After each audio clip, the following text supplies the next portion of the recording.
tell it to zoom in. And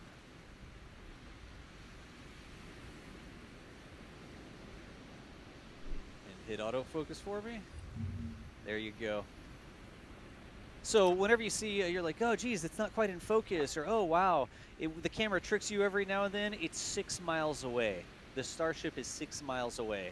And we have 6 miles of air and birds in between us and the Starship. So we do get a little bit of heat haze, and there is a lot of air in between us. So, okay, checking in with Jack here. Let me see if I'm getting a feed from Jack. Stand by. And Chris, I'm getting your keyboard typing there. Oh, let me mute real quick. Yeah, then. thank you. Sorry. Hey, Dust, getting set up over here. Hey, Jack, how you doing? Not bad. It's a beautiful morning here at Isla Blanca Park. I've got eyes on Starship. I'm getting my feet up and running. And you were talking about if those were people setting up out on the jetty already. I mean, I can say that there's a good number of people already out here. Parking lots are starting to fill up. At least the small one that's near me. So if you are planning to watch this, I hope you're already on the road to Isla Blanca Park. Hey guys, this is JNM with an answer to a user request on how to open a panel in Unity by clicking a button. Okay, this is Unity 2018. I created a new project, and first I add a UI button if there is no canvas in open panel, and after that I add a panel, resize it, and set the color to a black tone, and I also add a text to this panel in a white color, and the text will be "Hello, I'm visible." So this was the UI part, very fast I know, but the request was about how to open this panel dynamically. To a black tone, and I also add a text to this panel in a white color, and the text will be, "Hello, I'm visible." So this was the UI part, very fast I know, but the request was about how to open this panel dynamically. So deactivate the panel by default in the inspector, so that it is not visible, and I will create a C# script to open it. This means to activate it. So first I create a new folder, call it scripts, and inside of this folder I add a new C# script. I will give this script a name, for example panel opener, and then I double click it and it will be opened in Visual Studio 2017, which is my programming IDE for Unity. Okay, here's the script with a class called panel opener, and the first thing that I add is a public variable of type GameObject. To that I will assign the panel that I'm going to open.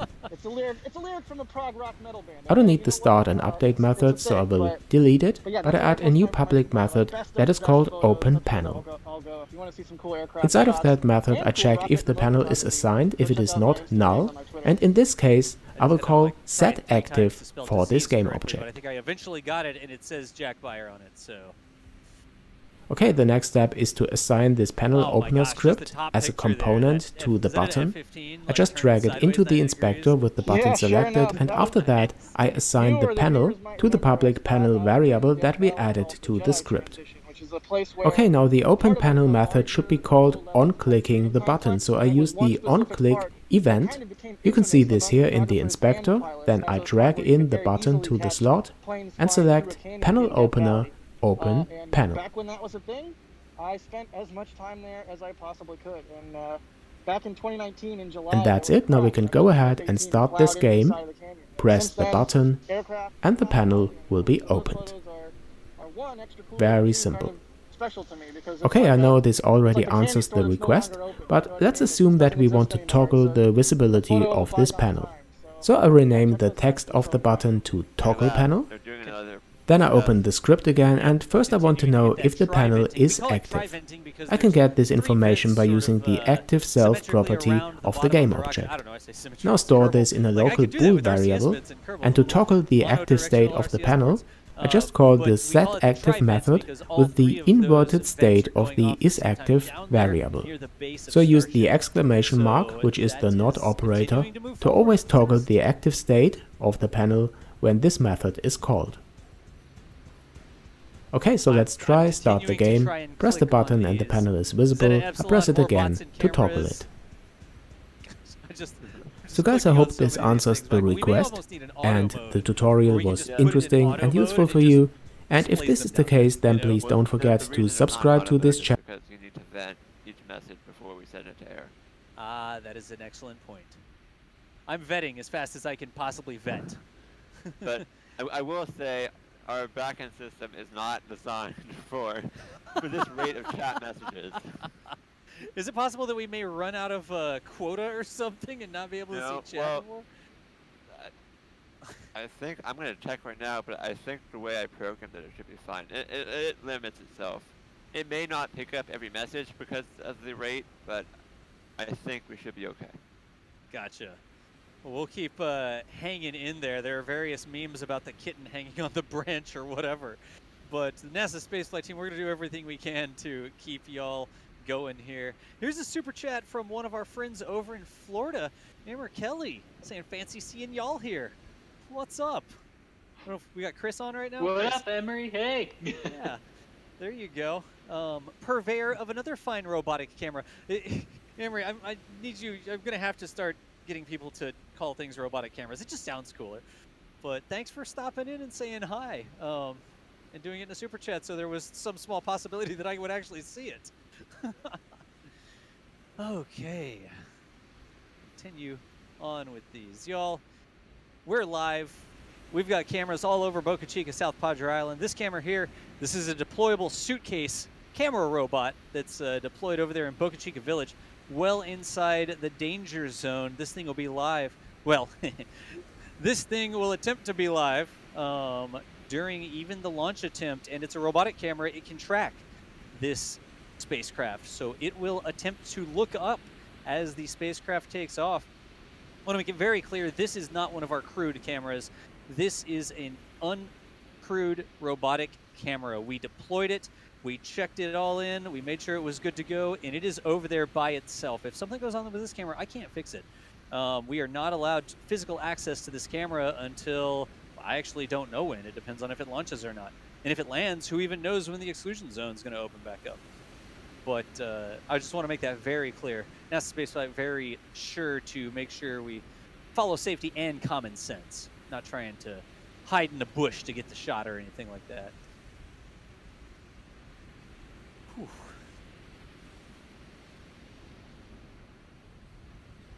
Now all I can think about is that WB-57. I'm just like lusting after it. It's the same thing. There's a couple aircraft that I have never had the luck to catch. One of them is the WB-57. One of them is the infamous F-117 Nighthawk, which I'm wearing a shirt of right now. You know, there's a couple others here and there. There was a very rare, what was it? It was a Saudi Arabian F-15 model back when they were testing that at Palmdale. It had like the retro orange. I mean, you know me, I wear orange hoodie all the time. It had retro orange paint on it, all kinds of good stuff. So yeah, you know, I try to catch what I can, but there's certain planes that have eluded me. So if the WB-57 flies over, you better believe I'm going to get eyes on it. One of our other friends from the Space Coast there, Wayward Plane. How's it going, Wayward Plane? But Jack, she's saying you need to buy a roll of caution tape for future streams. Put out in front of the camera, caution tape. Wayward Plane, I hope you stay far away from Starship today. You just stay out of there. You and your friend Wayward Boat, upper level wins or mid level wins or whatever. All of these, meme accounts. Go on, get. I like it, Jack. Yes. Hey, Lewis Jacob, watching from the UK. You guys rock. Let's watch this high-tech grain silo fly and land. All uppercase. Whatever it does, we're going to watch it. Afterlife Video Productions. Thank you for the kind words as well. So awesome. It's really so awesome that you're streaming this and doing it so well. Thank you.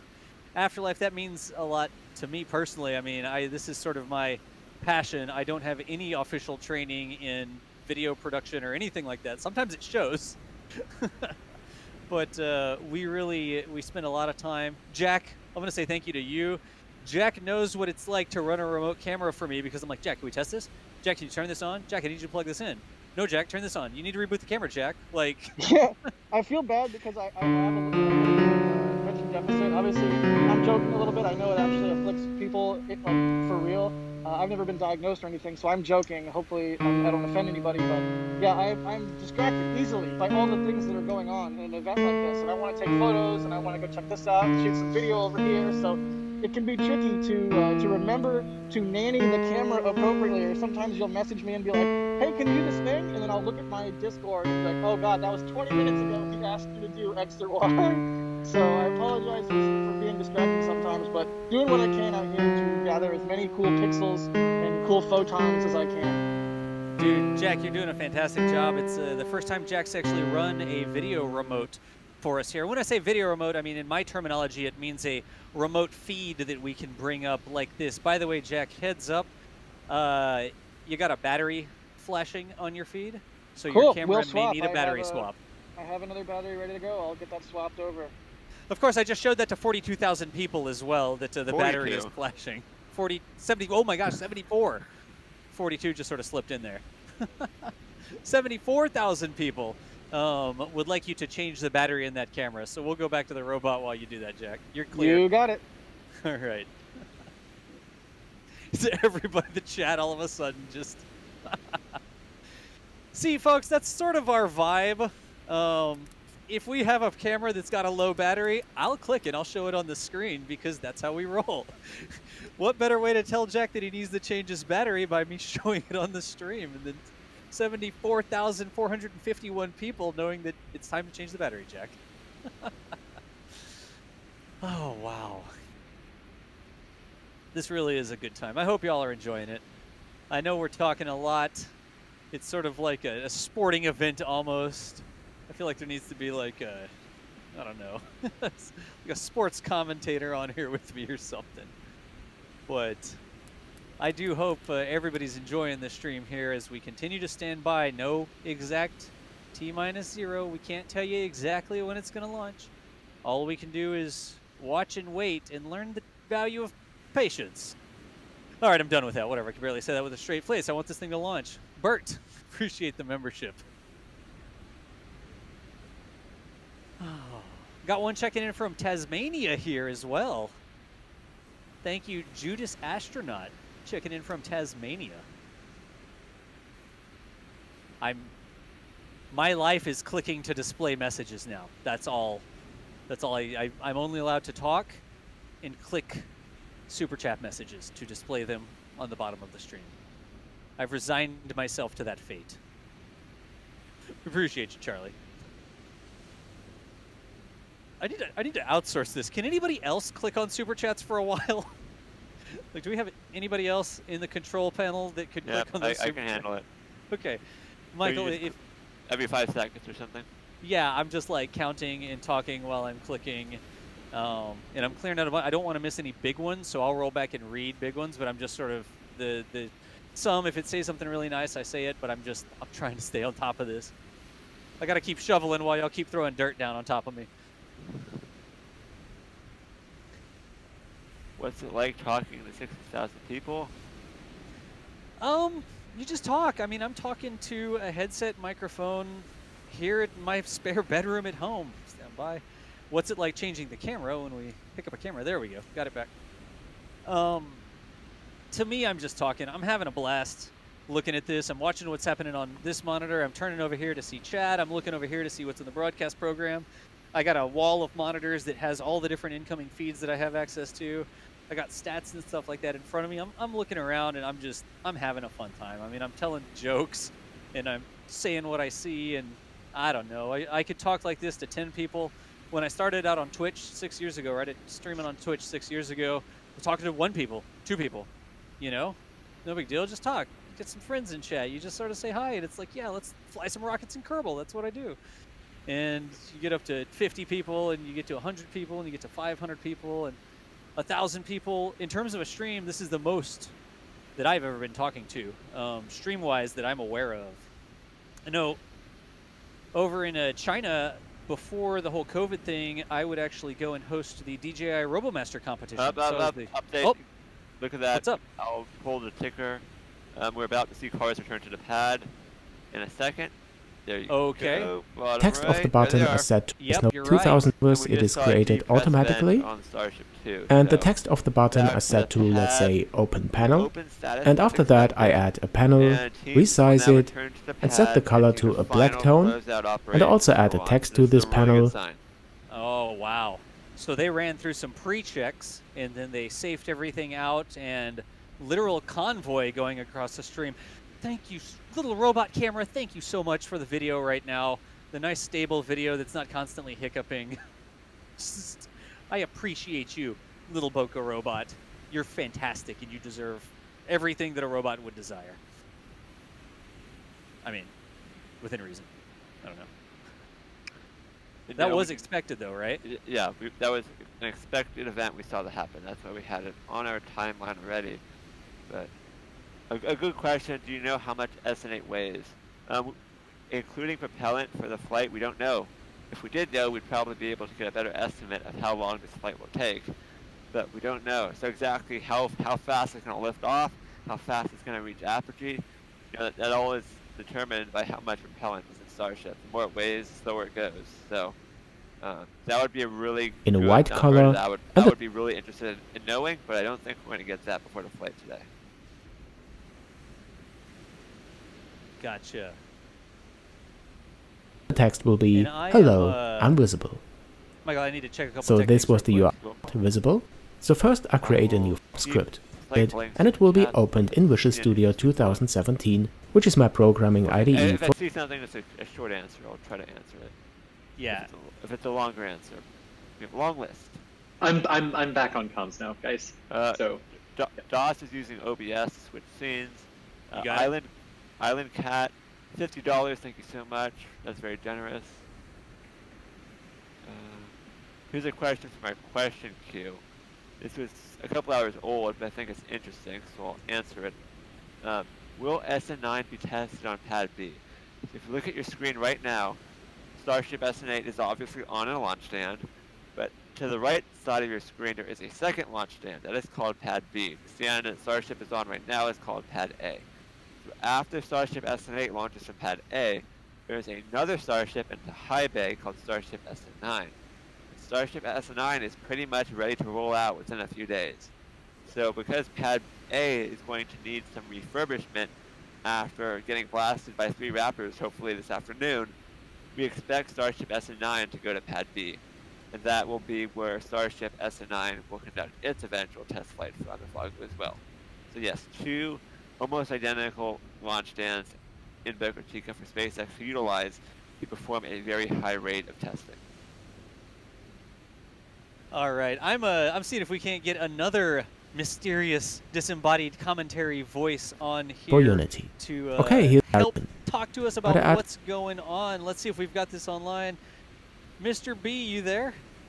Good evening. Yeah, this is strange, isn't it? I left this. I had to do some work. I had to shut everything off. I left it at 14,000 viewers. I come back and there's 75,000. What's going on here? It's not long. We've been busy, boss. Wenhop. A Wenhop. Yo, that's the voice of Chris Bergen, the managing editor, actually the founder, creator, initial person that started NASA's spaceflight.com, what, 15 years ago or something like that, right, Chris? Yeah, 15 years ago, we started it as a shuttle site. There was a gap in the market, shall we say. There was no site covering shuttle from a news perspective, and the only forums for shuttle people who wanted to talk about shuttle was a mailing list on Google and a random section in space.com's forum, which was basically overrun by people talking about NFL and stuff. So there was a big gap for it, and now look where we are. We're talking about these big silver sci-fi rockets which are launching from South Texas.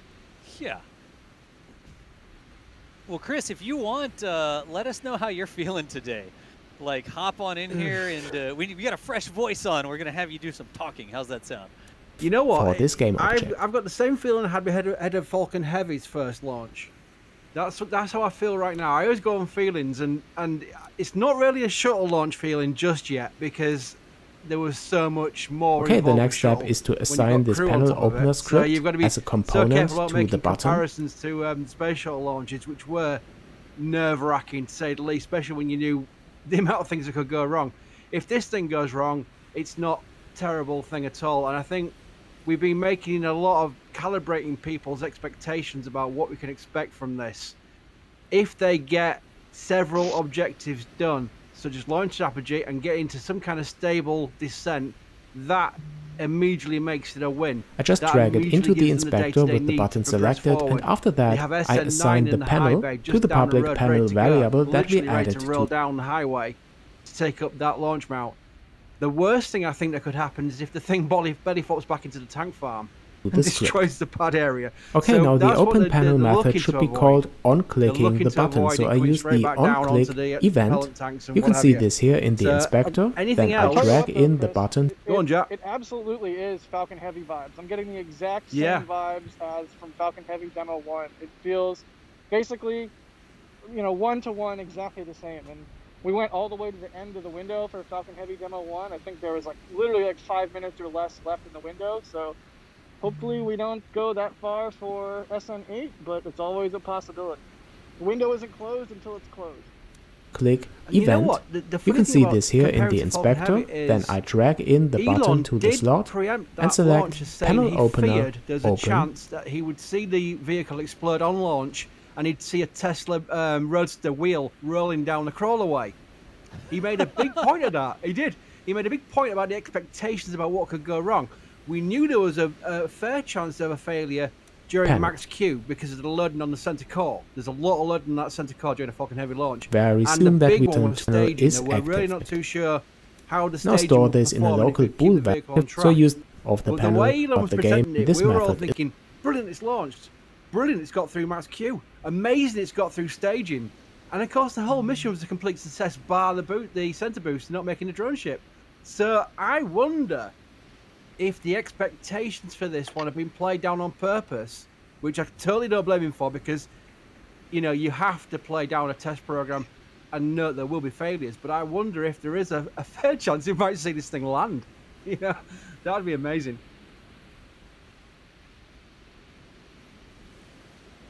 Honestly, yeah, if it landed, yeah, I would.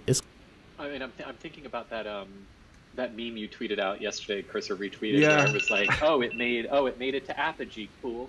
Oh, the bin's deployed. Oh my gosh, the engine relit. What? It landed? Dead. Yeah, the Vince McMahon movie. I'll put into chat, even though chat's going 1,000 miles an hour. If they can just see it when I put it in. But one of our members in Discord did a meme. I said to him, I said, put it on Twitter so I can retweet it. And Elon replied to it saying, "Yep." So I think he knew. Okay, so let's try start the game. Press the button and the panel is. Suddenly.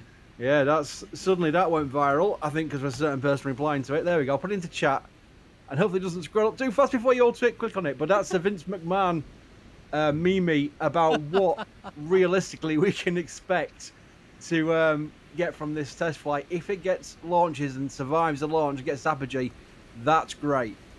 If it then translates to horizontal and we see the aero surfaces moving, we see some kind of stability, some control during the belly flop, that immediately is a win. That is a successful test flight as far as I'm concerned, and as far as many people are concerned. Anything after that's a bonus. If the Raptors relight, that's amazing. If the vehicle translates quite stably in its flip, that's amazing. If it lands on a landing pad, anywhere on a landing pad, we're not doing bingo on this, anywhere on a landing pad, that's amazing. The thing is still standing after the engine's shut down. We can all just basically turn our computers off. Well, don't do that because that's bad for us, but we can all basically just walk out of the room and start cheering like idiots. Because that would be crazy on the first test flight of this vehicle with such a flight profile. That would be nuts. Yeah, press it again. But let's assume that we want to toggle, and that's it. Answer method and inspector inside of class panel opener at first with the panel below invisible. So this was the UI part, very fast, I know, but the request was about how to open this panel. And as you noted, for Falcon Heavy Demo 1, they did sandbag similarly. So hopefully they are reasonably confident in their ability to stick the landing, because holy cow, can you imagine seeing SN8 sitting there on the landing pad? That would really be a sight to see. That's what I'm just thinking. We're looking at these views, and just imagine that view in maybe what say a few hours time, if we're being optimistic about the launch time, being slightly bit to the other side of that view and still standing. that would be quite surreal. I don't think I could imagine that.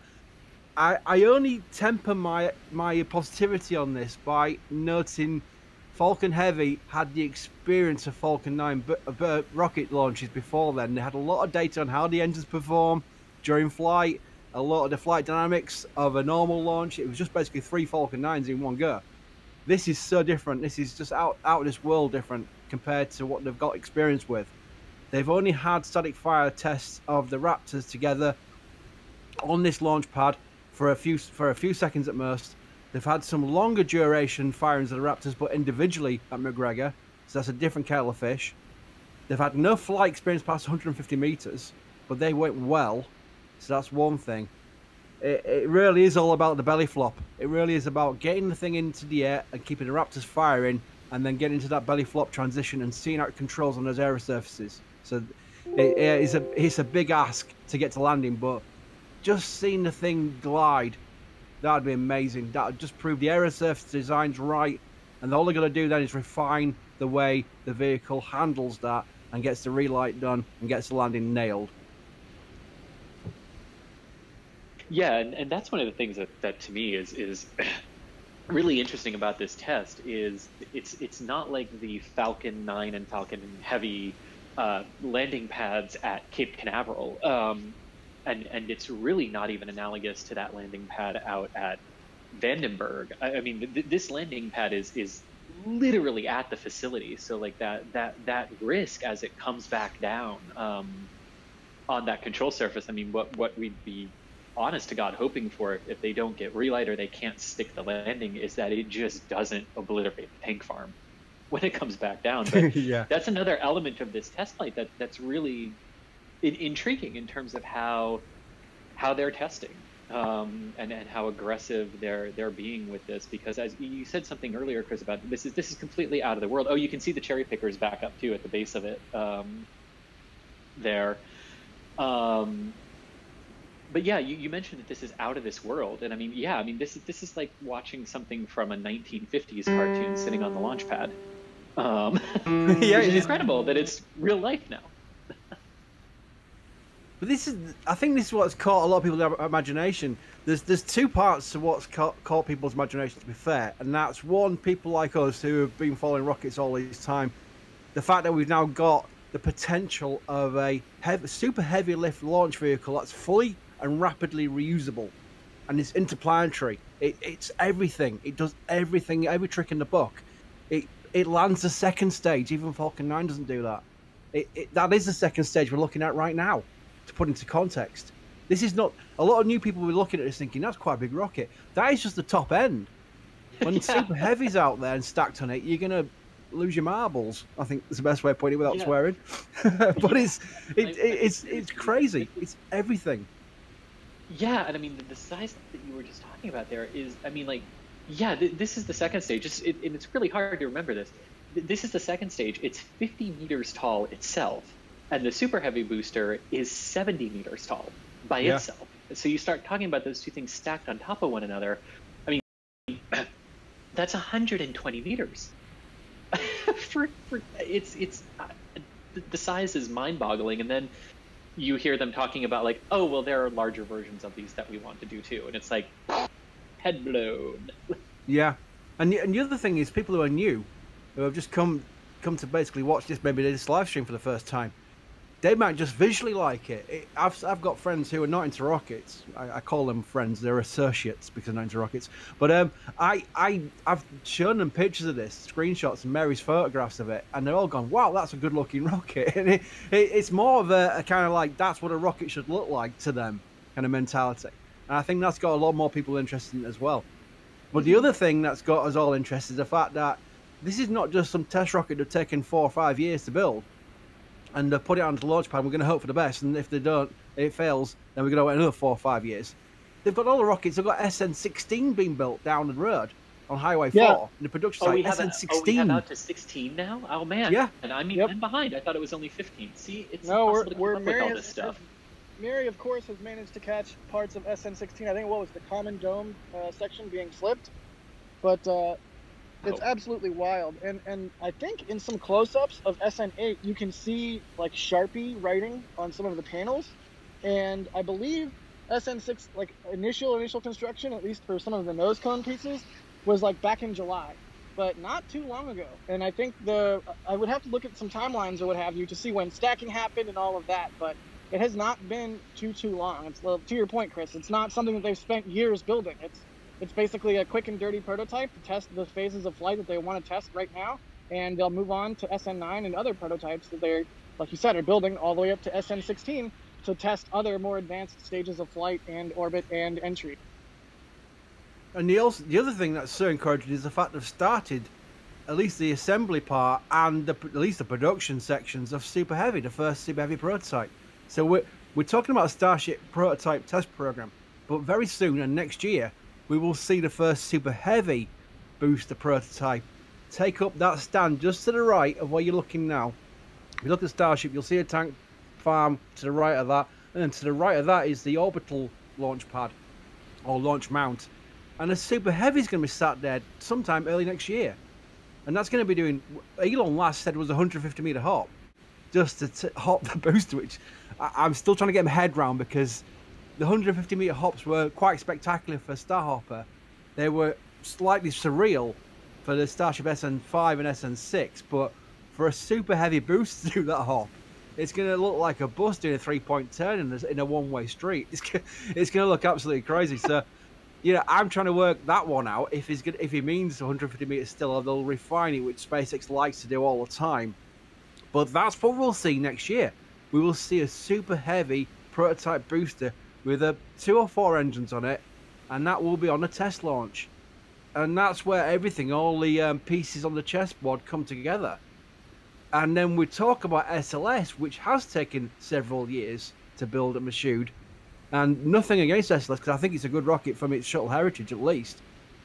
That currently had its first wet dress rehearsal, WDR we call them. It's a wet dress rehearsal where they tank the vehicle, and it had to scrub. So they've had problems with that already. Minor problems, but in context of things, that's taken several years to build, and they've only got one of them built. If that one goes pop on the test stand at B2, it's Dennis. They have got a several-year delay. If this one goes pop in flight, they've got the next one down the road, ready to go to the launch site within a few days. So I was going to say, if this one blows today, SN9 just rolls out tomorrow, doesn't it? Yeah. Just like doodle down the highway, saying, "Okay, it's my turn on the sacrificial altar." Yeah, I mean, and that's one of the things that makes this, to me, so exciting and makes this, stakeout really cool today is, already we've seen differences from how they've done static fires, right? That could be invaluable data in terms of like figuring out what some of the pre-launch milestones are for these, at altitude tests, and things that are definitely different and tweaked from a test configuration to a flight configuration. It's just fascinating watching them work. Like, why did they pull the wings in? Not the wings, the aero surfaces in from their deployed position yesterday? Who knows? Maybe deploying them as part of the countdown, and that's what we're going to find out today as we keep our eye on this 1950s style vehicle sitting on a launch pad in 2020 in South Texas on the Mexican-U.S. border. It's insane. I love it. But also, if we got some time, I did just want to acknowledge a couple things. Tom in Space, thanks so much for the $100 Australian super chat. You're saying how far we've come since the water tower.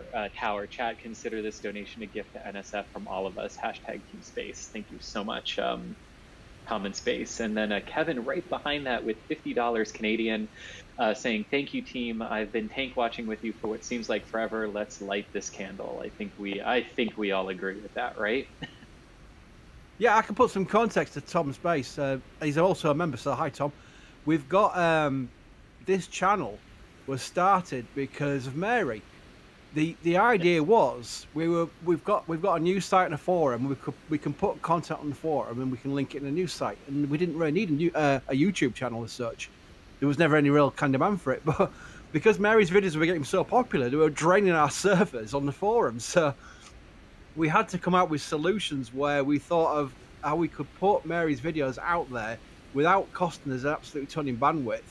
And this was the YouTube channel we started. And I remember it started with about couple of thousand subscribers. This was only about a year and a half ago, by the way. This is how fast it's grown.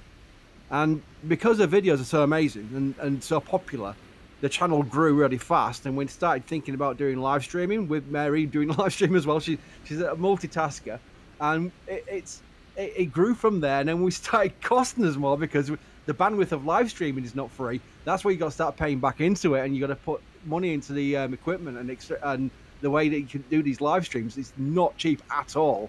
And we started getting super chats and memberships, and it's an amazing circle where people who do appreciate this kind of content can help out in any small way, even for free, where you like the video or subscribe to it.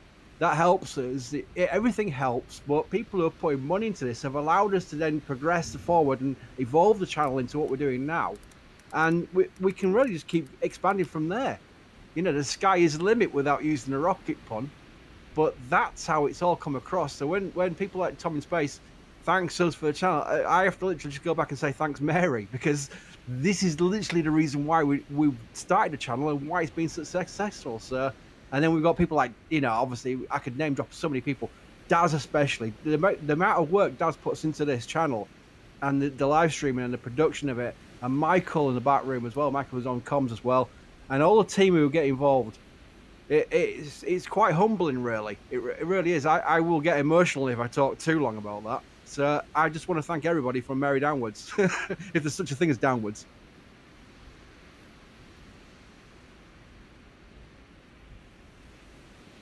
Yeah, I mean, it really is like when I sit back and think of the growth that we've undergone in the last year, it's incredible, and just as incredible as being here now. Now we also see a cherry picker going up a lot higher than we've seen before, so this might be part of what we've been expecting here, that part of the flight configuration will be unchaining or unsecuring those aero surfaces and the flaps and everything. So again, the pad reopen was something that was expected after they went into ground support equipment test preparations and vehicle test preparations earlier this morning during the first pad clear event, and we were expecting them to come back and finish the job of reconfiguring the vehicle for flight at this point. And Jakar Kelvin with $50 saying, everyone send $1. Think of the views you'll get next time with another $73,000 in equipment. Well, thank you. Yeah, that ironically would work for quite well. I know, right? It would. And that's the other thing. We've got so many people in there. I've got to explain how the whole thing works. We don't sit back and take the money and put it into some pool, and we also like go on a big drinking binge with it. We put it back into the channel. It all literally goes back into the channel. I don't personally get paid, and I run the site. So, you know, it really is. But that's my pleasure, because the results and the bonus of it is we're covering something we all love. We're all passionate about this. This is my day job is something completely different to this. This is what I do as for fun. It really is, and you couldn't do this kind of amount of work if it wasn't fun. It's a lot of work. But that's why we put it all back in, and we get more ourselves. I'm sat back watching this monitor, this view, and I'm loving it. So it's a great way of progressing and making it a cycle of improving what we do. 100%. And Michael with $20 saying, love the work, fellas. Are you guys able to do a split screen of the different feeds? Not a suggestion, just curious. And Das, I think you had talked about that a little earlier. And yes, we have the ability to do it. And I think I saw you working it. There you go. Yes. There you go. With labels, I'm listening. you know exactly what camera you are, what camera angle you are looking at too, because you can really see that the different vantage points of how high those cranes are, those cherry pickers right now working on the vehicle. But yes, we are excited, and we can definitely bring you split screens, and we've been prepping for this big time. Oh yes, we've been prepping for it, but we've got no idea how this flight will go. So as soon as it launches, all bets are off. Indeed. And then Ruby saying, with $31 Australian, saying, hey guys, I'm 700 meters underground in South Australia. Always love your coverage. Cheers, mate. Well, I hope you're 700 meters underground for a good reason, because now I have questions. But anyway, thank you so much. and hopefully you get to come above ground soon, unless you like being underground. I don't know. Some people might like that. But thank you so much. $50 Canadian here from John saying an IR camera sounds fun. Let's do it. Yes, I think that's Das's next dream purchase is the IR camera for thermal imaging of these things, right, Das? I have lots of dreams, Chris. I have lots of dreams. I imagine Das's dream to be an army of robot cameras, literally. Like, you know, you see the movie I, Robot, where Will Smith goes into that warehouse full of robots looking for the one in particular. I just imagine a warehouse of robot cameras just lining up, ready to be deployed. Production line stamping out NSF camera robots, and then we go live, and it's just like 50 screens, like the architect in the Matrix with all the screens behind him. Yeah. And it's just, and we're live with Starship from like 80 different angles. I mean, I would be in heaven.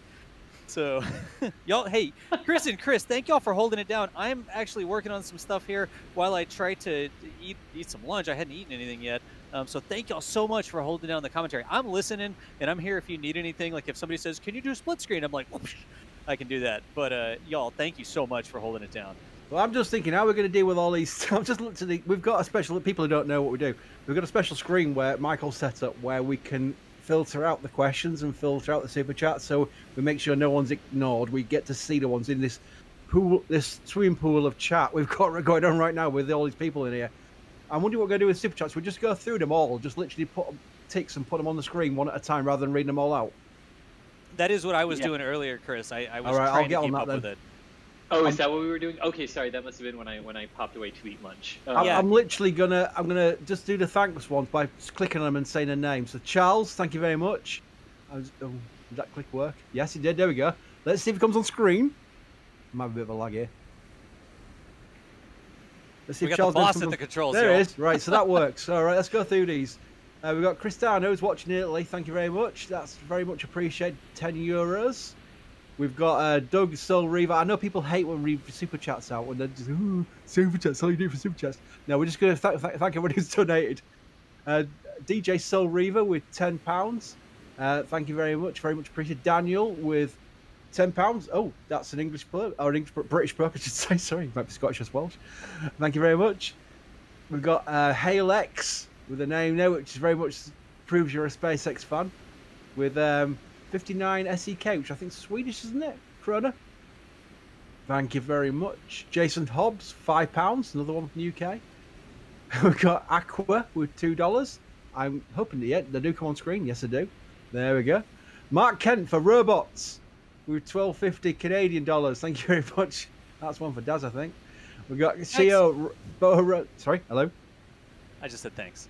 Oh, there we go. So I usually get told to stop talking at some point, so I always expect that kind of break. We've got Carlo Brabante with greetings from Brazil. We get a lot of people from Brazil here.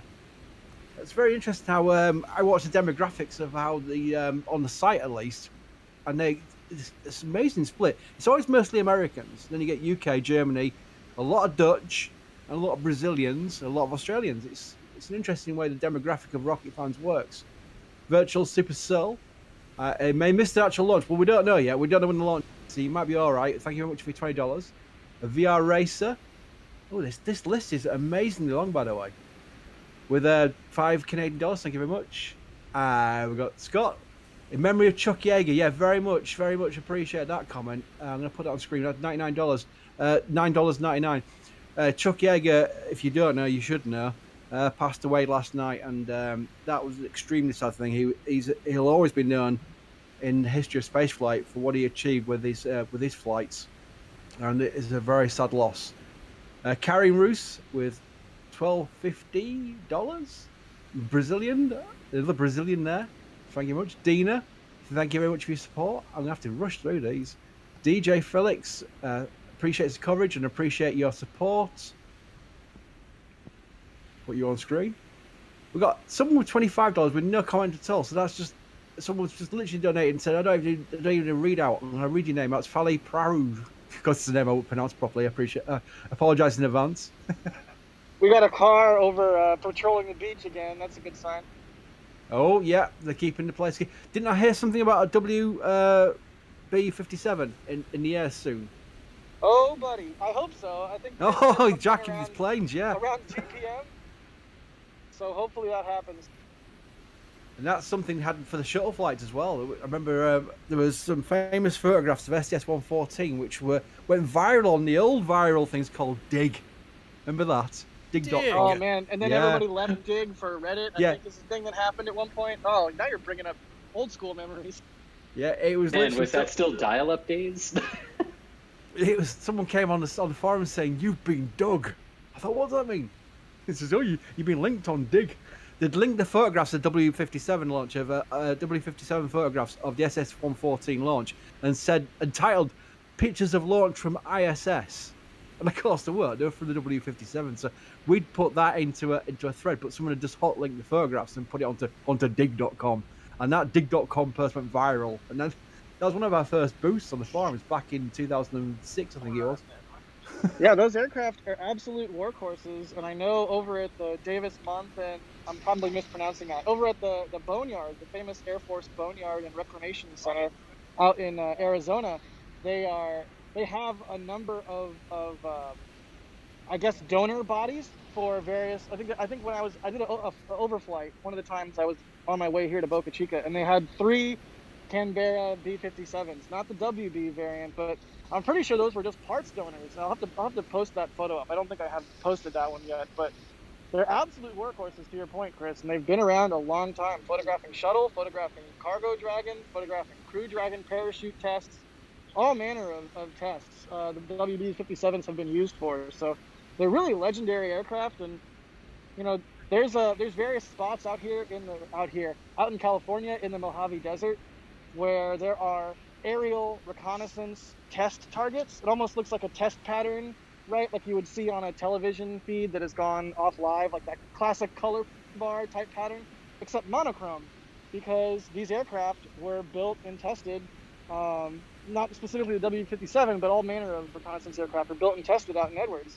And so I like to think with the W-57s and with things like those aerial reconnaissance targets, like think of all of the people that have operated equipment and pointed that equipment at something cool. I mean, the history those planes could tell, if they could talk, has got to surely be super, super duper interesting. It would be a really fun interview to get a WB-57 pilot or somebody like that on the horn and just sort of talk to them and say, hey, tell us about your job. What kind of cool things have you seen? Because no doubt, through Shuttle, through Dragon, through now, they have absolutely seen some very, very interesting spaceflight activities.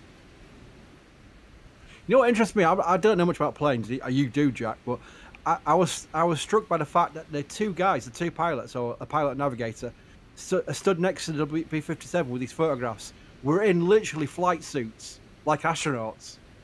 So they must go really high up.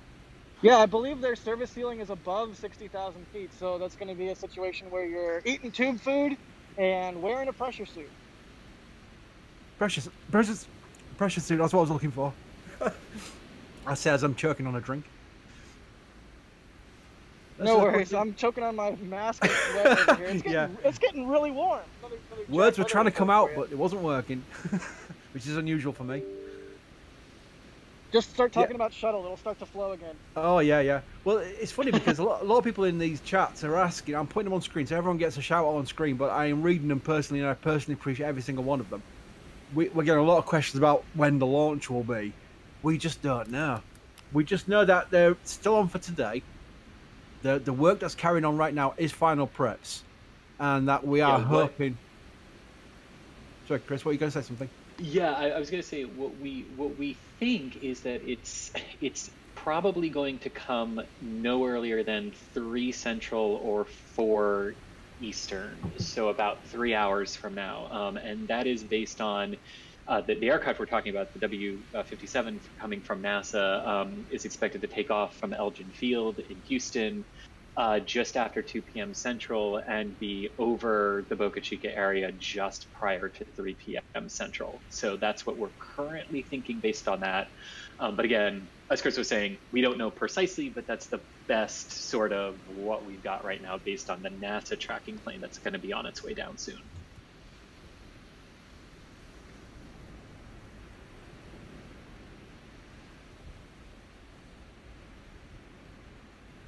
The interesting thing about that timeline is that I know from the way the internet works, that is literally prime time. That is when most people will be on the internet. Right.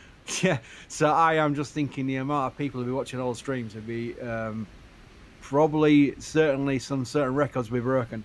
I can't remember what the actual record is for a live stream of a rocket launch. I'm assuming it was the Falcon Heavy test flight, which I just know was a crazy amount of people.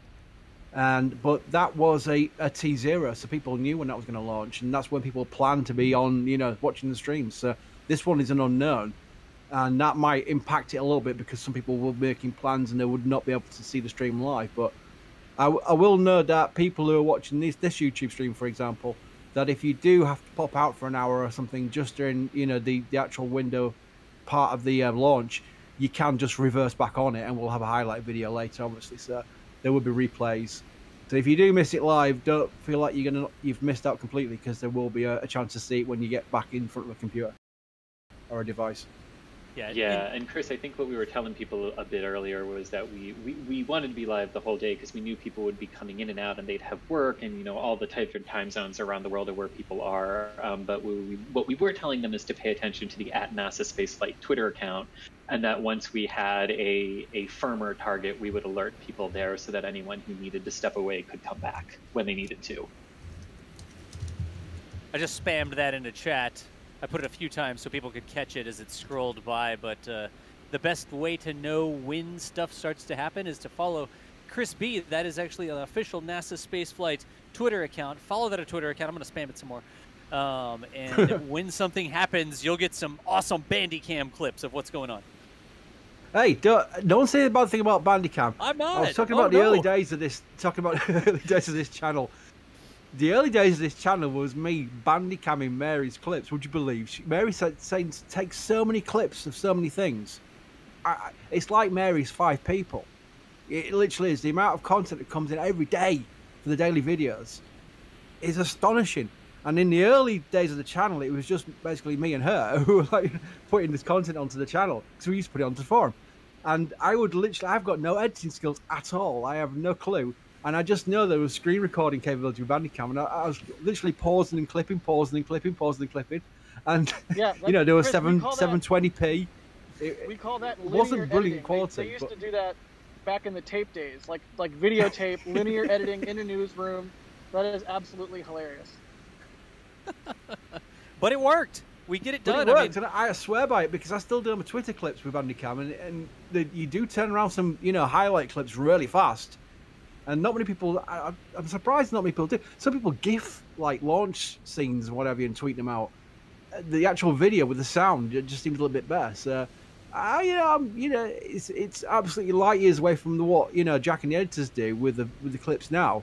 And it really are fantastically produced videos, and it honors the fact that Mary gets these great content. We put it out properly, because you're talking about representing Mary's content, and that's so important that you don't have some numpty like me screen recording it and putting it onto YouTube. We've got professional editors with professional software doing a professional job, so that's why it's a much better situation now.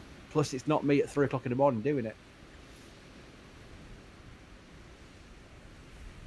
Hey, I have to step off comms for a second. It looks like I got double charged for a super expensive camera purchase, so I will be gone for a minute while I sort that out.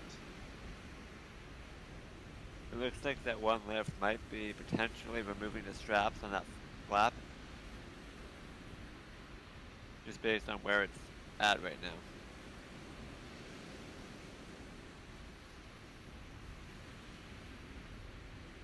Have we seen our literally just been looking at the screen? We've not seen anyone working around the aft near the Raptors, have we? Not for a while. This So that's morning we one were, thing. but not Yeah, for I always hours. tend to get more nervous about that when playing around with the Raptors in the aft, and that could be anything from like the engines to the TVC to whatever. So that's one positive thing. It's interesting if they are looking at the flaps themselves, the aero surfaces. That will be a certain thing they really want to have working for this test flight. So that makes a lot of sense. I'm still nowhere near getting this super chat list done. It's absolutely amazing support. I am making sure everyone gets on screen now, much to my detriment on one of them, but we'll get through these. very soon. People are agreeing with me in our Discord that they are in fact removing the chains on the flaps. So that's a very good sign. Nice. Ah, releasing the stabilizers. Letting her fly for real.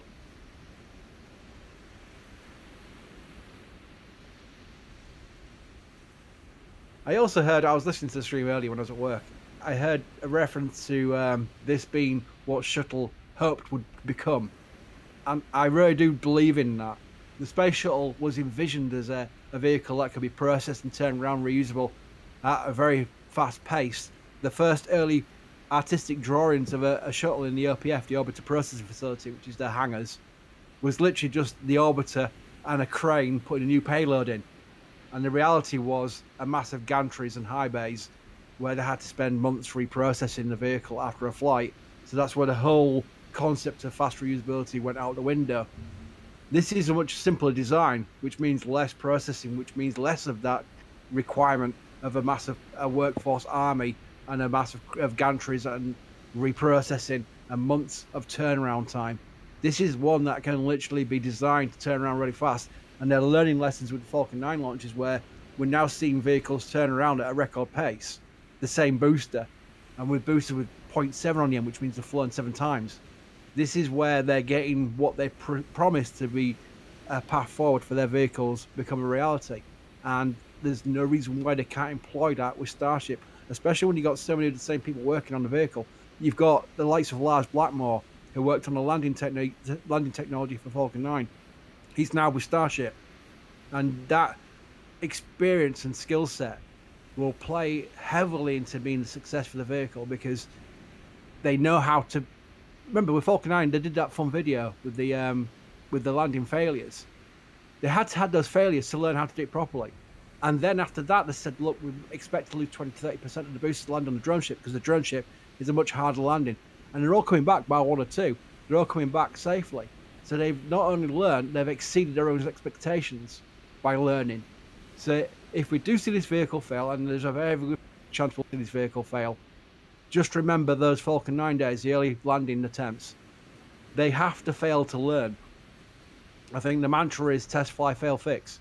And that's what they do, and they do it successfully, and it's worked out in the past. So I think they have a path forward with this vehicle where by SN12 maybe, we were expecting it to land rather than sort of expecting it to fail. So that's the path forward for this.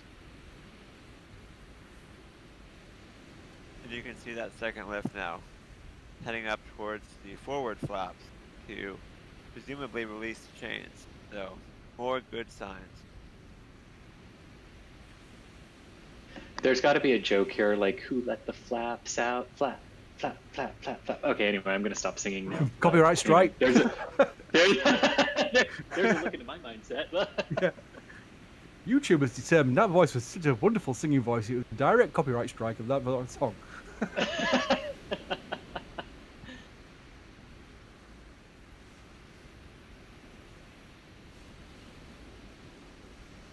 But yeah, if you're just joining us, I'm Chris Gebhardt. I'm the assistant managing editor of NASA Spaceflight, and we are here watching all of the preps for Starship live as they occur from Boca Chica. This is a view coming to you from one of our robotic cameras deployed near Boca Chica Village, a camera that was checked and that we made sure would not interfere with any operations and was okay to have in place here today.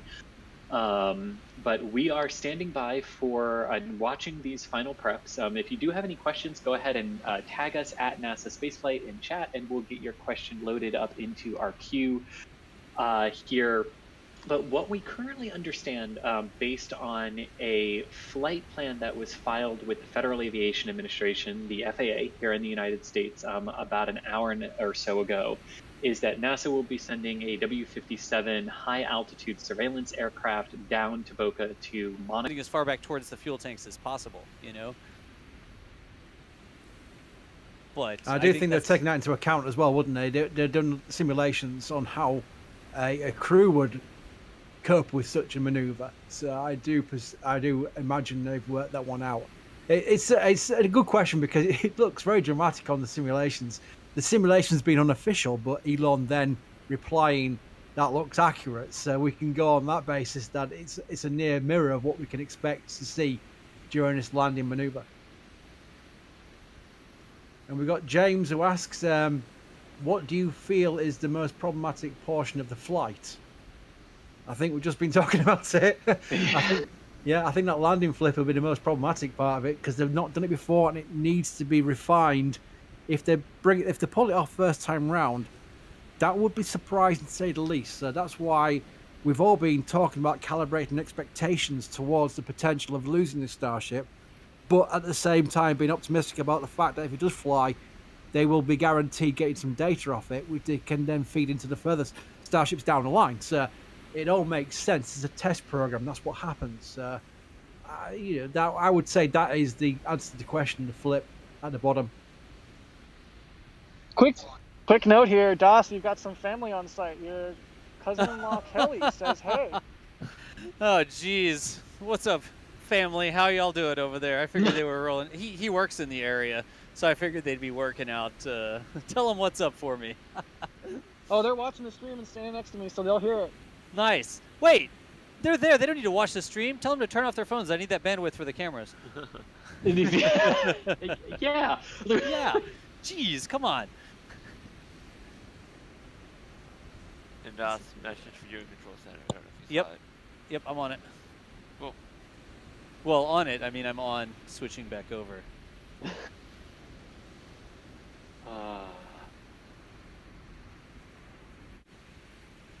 And we're gonna need that. We're gonna need what's happening now. Stream will find out shortly, but we're definitely gonna need what's happening now because I just did a quick latency check on the robot close to the pad while Dawson cut away, and the data I got back was that it was not going to be trackable other than changing presets. So unless the cellular signal improves, it's going to be down to our 2 manual trackers who are actually in the field to try to get us some amazing footage of this launch. Yeah, I was seeing that as well. I'm going to work on that and see if there's something I can do about it. But more and more people on the cellular network. You saw it with even this camera. Having a little bit of difficulty getting it to lock in on what I wanted it to do. But I don't, something, Michael, I don't think you're ever going to replace the people in the field. Oh, no way. I mean, it's even, just not a thing. Even with a perfect connection, the latency is just killer. But it's like right now it's like versus a slight chance versus impossible, and it's leaning towards impossible. Yep. So anyway, we have camera operators in the field for this reason, and we're working on getting more online, so that's good. In fact, we're talking about camera operators, plural. We saw Jack's camera online there while we were looking to get his batteries recharged. But you will never imagine. Coming riding in, the cavalry has arrived, y'all. We have our very favorite and the original Boca Chica streamer with her camera online right now. Give a warm welcome to Mary and her live camera feed from an angle that we've never really seen on Starship before. She is not in her normal spot. She is a safe distance away, so with this long lens, you're going to get a little bit of heat distortion. That's expected. Also shooting over water there. As we go over the course of the day, that's going to change. But here, spooled up from a safe location out at Boca Chica, Texas. Look at chat going crazy. Everybody in chat. You knew who I was talking about. When I said the original Boca Chica live stream, you knew exactly who I was talking about. We have Mary's camera online now. And Mary, I don't know if we have you on comms, but we've got your signal, and it's looking fantastic. Looks like a Starship out there today. So I do not believe we're going to have Mary on comms. She's way out there. She's sort of on the other side of Starship, but she is a safe distance. This is something that we verified. This is not like hiding in a deer blind or something like that.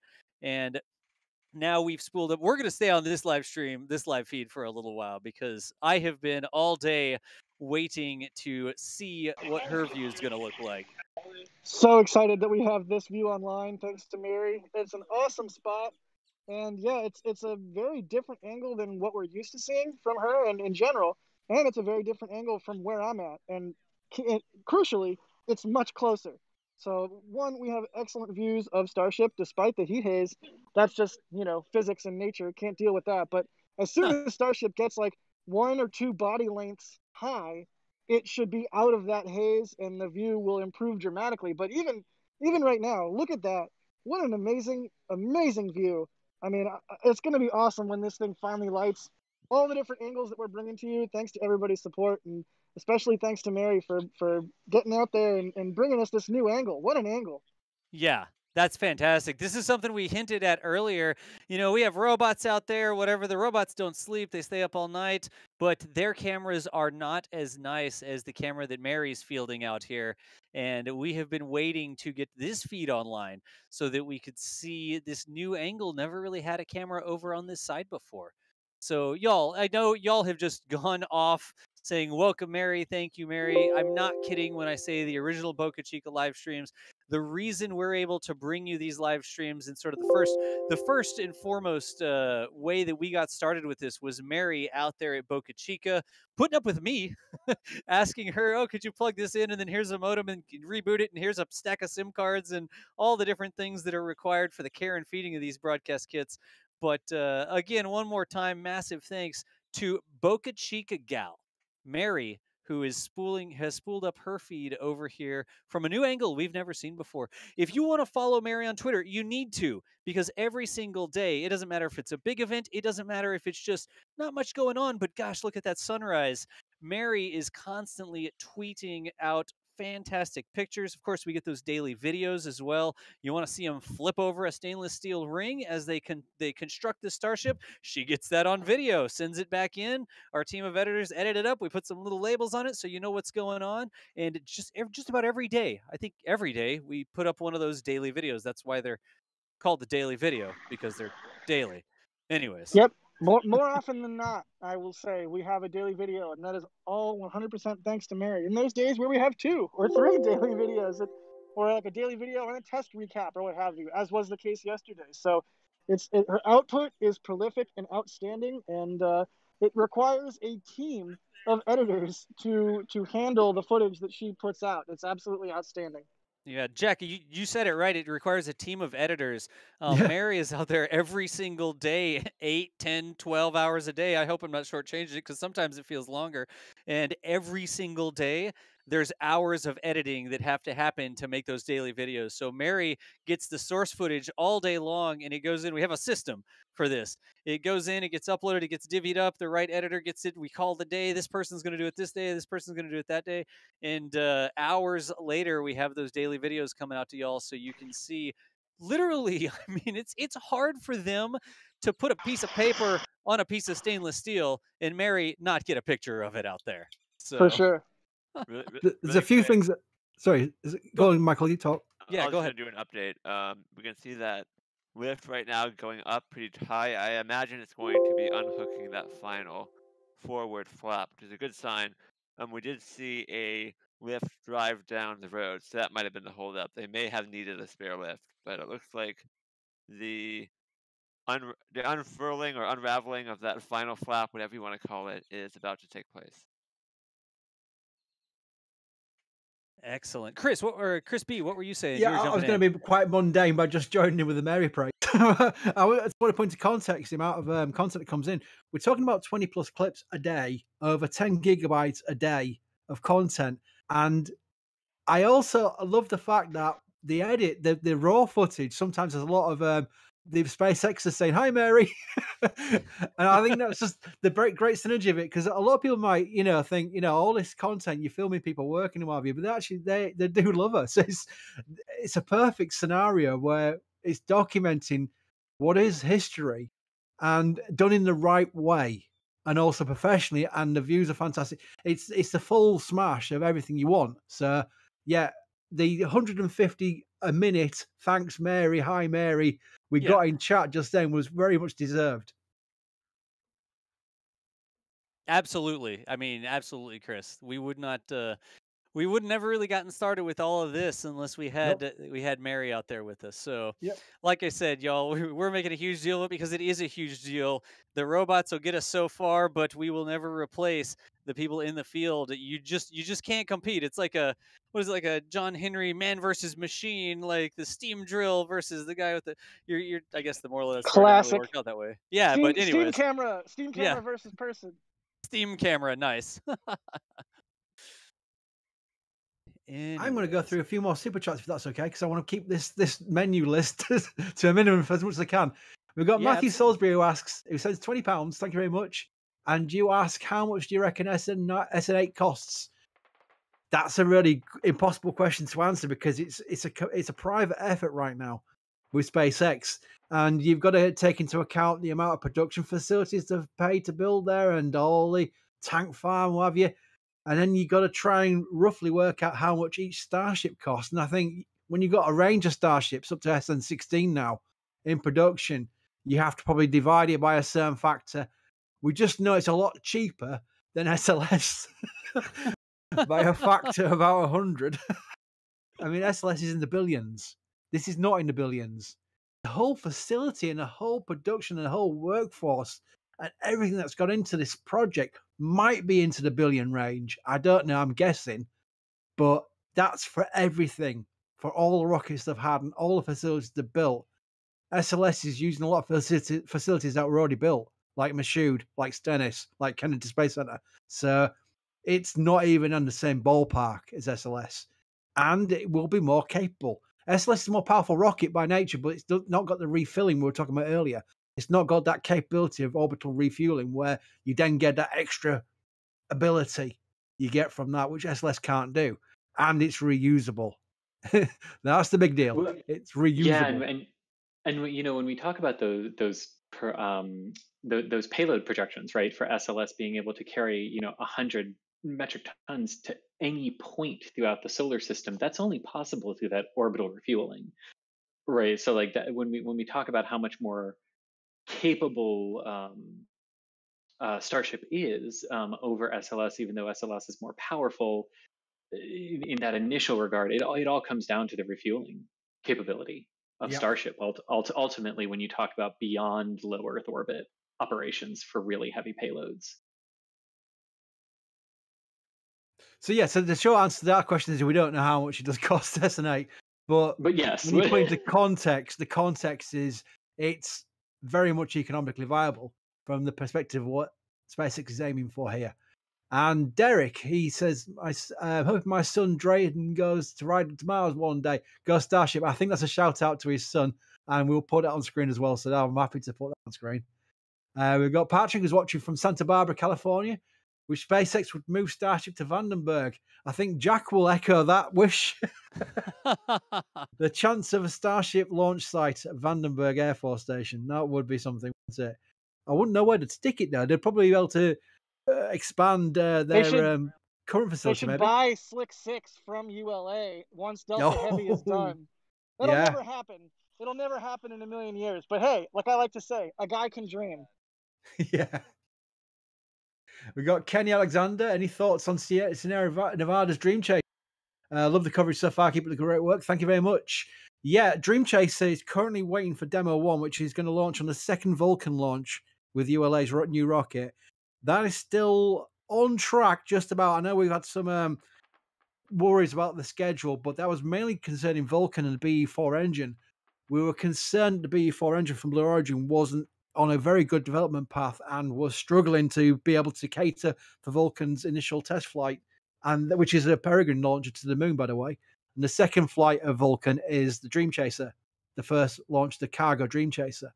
So now we know that from Tory, he said, Tory Bruno, that is at ULA, he has said that the BE4 turboprop problem has been solved, which would then acknowledge the fact that maybe Blue Origin's fixed the BE4 problem.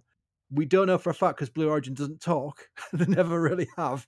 They do send the occasional tweet out and the occasional newsletter news release.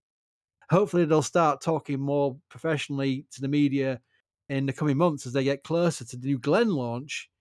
But everything's looking back on track now. We've seen quite a lot of communication from Sierra Nevada Corporation. It's a mouthful. They are on track with their vehicle as far as getting it to NASA Glenn for the acoustical testing, which is coming up next year. As soon as that happens, it will go to Kennedy Space Center for processing, and then it'll be sent to Vulcan for the launch. So it's on track. It is a cargo vehicle, not the crew vehicle. The crew vehicle has been shelved, but it'd be a great addition to the commercial cargo resupply missions, which are coming up, the CRS-2 missions. Yeah, and can I just say, I love Dream Chaser. I love re-entry that involves lift and flying, and I love lifting bodies. Team lifting body over here. Hashtag lifting bodies.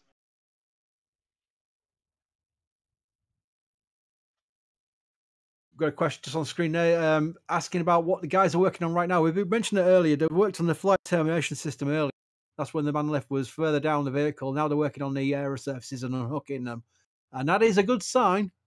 That shows they're still on track for today, all being well. They're getting the vehicle ready, and they'll then clear the pad, and then we'll be looking for tank farm activity. And that will give us a clue at a rough estimated T0. Again, we won't know for sure, but we'll know as soon as tank farm activity picks up that we're in the business end of the flow towards launch. Hey, David, so really quick, while we have a gap in conversation, I'm going to step away for a little bit. I'll be off comms, and while my batteries charge, I'm going to recharge my human batteries as well a little bit, get some food, and just get ready in case we start to get close to things getting real here. So I'll be back, but for now, if you want to follow along with me, the Jack Buyer on Twitter, I will be back. But I think we might be getting somebody else, another NASA space flighter who is down here and local and currently on site. Is Tyler, are you there?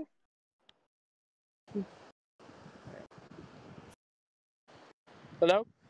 That's Tyler, we can hear you. Sounds like you're at the beach. Yeah. Yeah, I am actually. How you doing out there? I'm doing okay. Just waiting patiently. Yeah? Is there a lot of people out there? Or? It's sort of, I'd say it's mildly packed. I mean, there's not a lot of people walking around or parked up, but there's a few people out here just enjoying their day. Good deal. Good to hear. Y'all, Tyler Gray has been the robot herder for the South Padre cam, the one we've been doing the stakeouts with. He is in charge of getting that thing set up and then securing it every night. There's a really quick shot from that. But Tyler, thank you so much for helping us get all this stuff online so we can bring in the live coverage. Oh, no problem. It's been a fantastic experience. I'm glad I could be of assistance. Excellent, excellent, excellent. Like I said, you can also officially put on your resume robot herder now. Exactly. Just make that a role in our server and I'll feel complete. There you know go. What, Tyler? I've got a question for you. What's it? It's your first time there, isn't it? Not my first time. Oh no, of course you've been there with the I remember the Starper, yeah. But just can you describe what it's like in the area when you travel on there? Because someone like asking for a friend, i.e. me, your experience of driving down there. I mean, you arrive at Brownsville Airport, or do you drive there? Is it a long distance from the nearest population center all the way down to the Starship facilities? It's quite a ways from, I guess you could say the nearest hub. It's about 30-minute drive from Brownsville down to the Boca area, so it's quite a ways away. Brownsville, Harlingen, but yeah, it's quite a ways away from any major cities or major areas. And yeah, this is the second time I've actually been here. I came down here last year to see one of Starhopper's hop tests, and unfortunately it didn't hop while I was here. But it was still very cool to see it up close. And it's even more spectacular to see Starship up close. Starship S8. I mean, just being able to drive up and be literally a few hundred feet from it and just seeing how massive it is. It's spectacular. It's unlike a sight. It's unlike anything anybody's ever experienced before.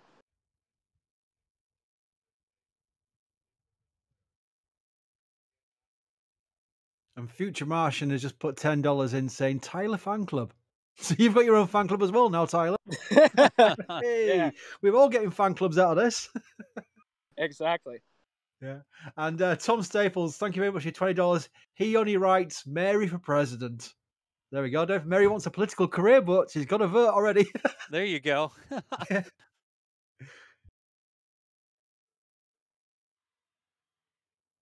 We are nearly caught up with super chats after all that, would you believe? Did we really? Someone's actually put $2 in just to mention that Mary's Twitter account is at Boca Chica Girl. That's the kind of fandom you really want, isn't it? Actually donate $2 to just mention you. That's crazy.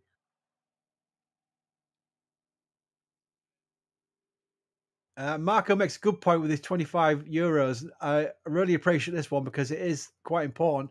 He says, thanks for your insight and humour. You give us all great moments in a difficult year. And that is a big thing. I think the only real positives of this year has been these rocket launches and tests. It's the only thing that keep me going for a start. So yeah, it really is something positive, something progressive, something that is everyone can get involved with and enjoy. And especially this year, that's been so rough for so many people. So I think that's a great comment. I really appreciate your support as well. But it's a very great point, very important point to bring up, that this year has been rubbish for a lot of people, but there's been some highlights, and this is one of them.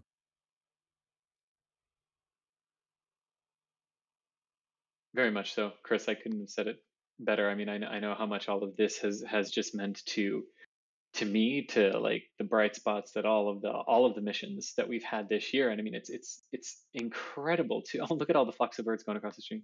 Anyway, it's incredible to think, I mean, that this year began with the in-flight abort test with SpaceX and the launch of the solar orbiter craft for ESA and NASA. I mean, that's how the year began, and it seems like so long ago, but all the amazing things we've done this year, not just with Starship testing, but with everything we've managed to launch this year too. It's been a very, very nice bright spot, I would say.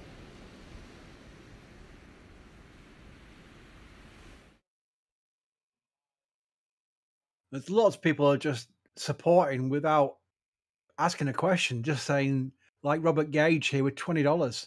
Thank you so much for all that you do. Keep it up. I mean, that's why we do it. Literally, we don't do it. We do it for ourselves because we enjoy it so much. But we, if you did it for yourself, it'd be quite boring.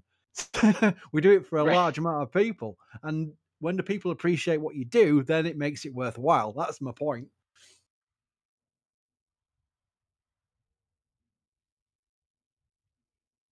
Yeah, Chris, I will say that recently, this year, I have shot things that I am not allowed to share in the same way that I shoot these events and am able to share them with everybody. And that was a little bit of a revelatory experience for me, to be honest. I hadn't considered it until then, but when I took some amazing photos and was unable to share any of them, it really drove home to me that about 50% of what I like to do is the thrill of the chase, right? We like to be there. We like to be hunting the shot and get the shot and post it. Oh boy. But the other 50%, besides the hunt and documenting history, is posting it and sharing it with everybody. This isn't like me, I want attention. I don't care if you know who I am. I really don't. All I want is for people to be excited about spaceflight and for people to be excited about the future. And the fact that this experience sort of drove home to me that really sharing the stuff that we shoot is half the fun. So thank you to everybody that helps us do that. Lockstock NL, which is obviously a Dutch username there. It says, awesome work as always, guys. My optimistic prediction, successful launch, but a tricky but successful landing. He will nail landing at an angle, and we'll have the Leaning Tower of SN8. Fingers crossed. Tell you what, if that happens, that'll be a major success. Getting anywhere close to the landing pad. Why, my word. If If that happens, yeah, and I mean, even getting close to the landing pad, I mean, even if that thing can relight its engines and start the translation maneuver, Yeah. I mean, if it gets to that, I think there are going to be a lot of other companies in this industry looking at that going, huh, on the first try, for what this could represent. Yeah, It would I be, don't expect it to stick the landing on the first try, but I sure hope it does for the exact reason you just said, because it'll really be a shocker. yeah. That's a 50 euro super chat, by the way. Just to note the appreciation for the support. It was a great point you brought up. That's why I read that first before the dollar amount. It was a euro amount, I should say. But thank you very much. And we've got another big one here, another big 50 euros. I might need some help with this one. I'm going to put it on screen because my pronunciation of names is horrendous. But let's put it on screen here. It goes, hi from Ireland, guys and Mary. That's a good point as well, guys and Mary. What you're doing is incredible. Thank you. And thank you for your support. Can you give a shout out to, and then I don't see them, but can you read out the other two on that list there? Because I'm half Irish and I should know this. Oh man, I I can don't know what read them enough. I can read them enough to know that I am not going to get them right. Yeah. Can you?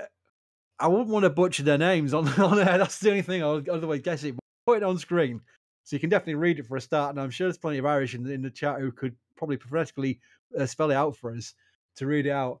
But yeah, shout out achieved. That's absolutely sure. It's past their bedtime. And luckily, we caught that within just a few minutes of being posted. So we do really appreciate the support, Vince, and very much a shout out to your family there. And hopefully, their bedtime can be just postponed maybe an hour or so. Give it a chance, maybe getting close to tank farm activity and get to see this. But if not, we will have replays and a video on this highlighting the launch later on so they can watch it tomorrow morning.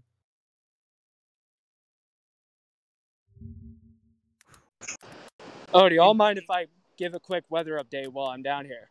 Sure. Okay, awesome. So, this is my weatherman impersonation. So, looking at about, got a few high clouds coming in from the north. Also got a slight breeze coming in from the north. But other than that, it's warm. It's pretty much quiet. It's pretty much perfect out here. So, it's a really good day to fly. Obviously, SpaceX is going to be watching those upper level winds, watching ground winds, that sort of thing. And of course, they're going to be looking at upper level winds quite closely. But all of that aside, it's a beautiful day down here in South Texas. So the weather is very much on their side today. Well, that's positive. Let's hope the vehicle's ready to go. We've got a couple of ones which I can read out personally, which are for Simon Mills. Great work, hi from Manchester. Thanks, Mary. Just across the Pennines from me. And we've got, here we go. Shadow Play 4K asks, I hope the UK will get a Starship port at some point in the future. Well, we're getting a launch site, aren't we, in Sutherland, in north of Scotland. So that's our foot in the door. I remember the days of Margaret Thatcher, where she went to meet Ronald Reagan and saw pictures of what was Space Shuttle Freedom. And Ronald Reagan asked her, the UK, to put some money in towards it. And she basically turned around, got on a plane, turned back to London, and decided to ban UK astronauts. It's a true story. She banned UK citizens from becoming astronauts. That's why the people like Piers Sellers, Nick Patrick, Michael Foale, all went to space with a US patch on their arm because they became US citizens. That was the reason for it. So that's the crazy true story about how the UK went so far backwards with space flight. And now we've got Tim Peake. And now we've got the Sutherland Spaceport in North Scotland, which will be for small launch, like the Electron kind of like range, but still very much exciting. And I'll be definitely going to them. And then hopefully we'll progress to a horizontal launch site for Virgin Galactic or Virgin Orbit as well. And that'll be in Cornwall, I believe. And then you can probably see if that proves to be the right track forward and they see the positives from it, then we might see some progression towards the likes of welcoming a Earth to Earth Starship, I would presume, the best chance of seeing the UK launch, because our position in the world isn't great for launches as far as away from the equator we are. But hopefully, yeah, I hope to see Earth-to-Earth Starship, or point-to-point Starship as we call it, making an appearance in the UK, because my dream would be going to ride on a Starship to Cape Canaveral to watch a Starship launch. That would be something else. Well, Chris, I can imagine that a lot of SpaceX fans, or actually just space fans in general, would love to take a ride to London to see the sights around there. So I wouldn't think a point-to-point launch facility there is out of the question. Certainly hope so. I mean, we had Concorde, and Concorde's problem was the maintenance cost. But there was such a demand for it still. It was noisy. It took a couple of hours off the flight time from London to New York. But it had people, it had passengers always. The viability of it was the mechanical side of things and the viability of the economics of it. But customers were there paying for it. And you can imagine that if Starship allowed for a 30-minute trip from the UK to New York, shall we say, there'll be people willing to pay top dollar for it. And that would at least get Starship's economic plan foot through the door before the economy of scale would build up to allow for more Starships and then more ability to bring the price down and get more passengers. But, you know, I think the biggest problem is the fact that it's going to have to get so many so many I's and dots crossed to allow for local authorities to allow for a launch vehicle to come in for landing and launch from not far off the coast. That would be the biggest challenge, I think, for Starship point-to-point. Hopefully, they'll find ways around it. Hopefully, they'll find a few initial routes to allow for it and then prove the system's viability, because that would be something else. That is a vehicle that can absolutely wipe the floor with the likes of these multi-billion-dollar projects with these brand new airliners, which can shave an hour off a trip to Australia. It would decimate that kind of like advance. It would make it ridiculous. You can go anywhere in the world within an hour. Can you imagine that? Being able to travel somewhere from any point in the planet to another point in the planet in an hour. That is just something else. So I really hope Earth to Earth or point to point becomes reality.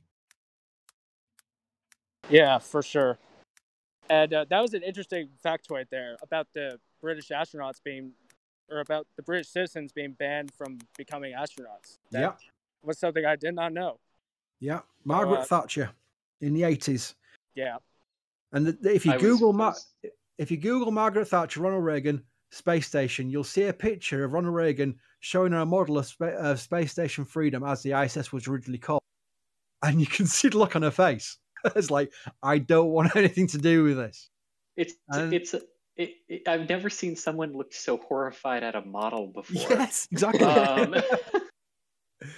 It's surreal. I'm trying to find the photograph. It is a heck of a photograph. I was so ready for that scene in The Crown too, by the way, this season. But she just looks stunned. Yeah. It's like, I don't know why you're putting this in front of me right now.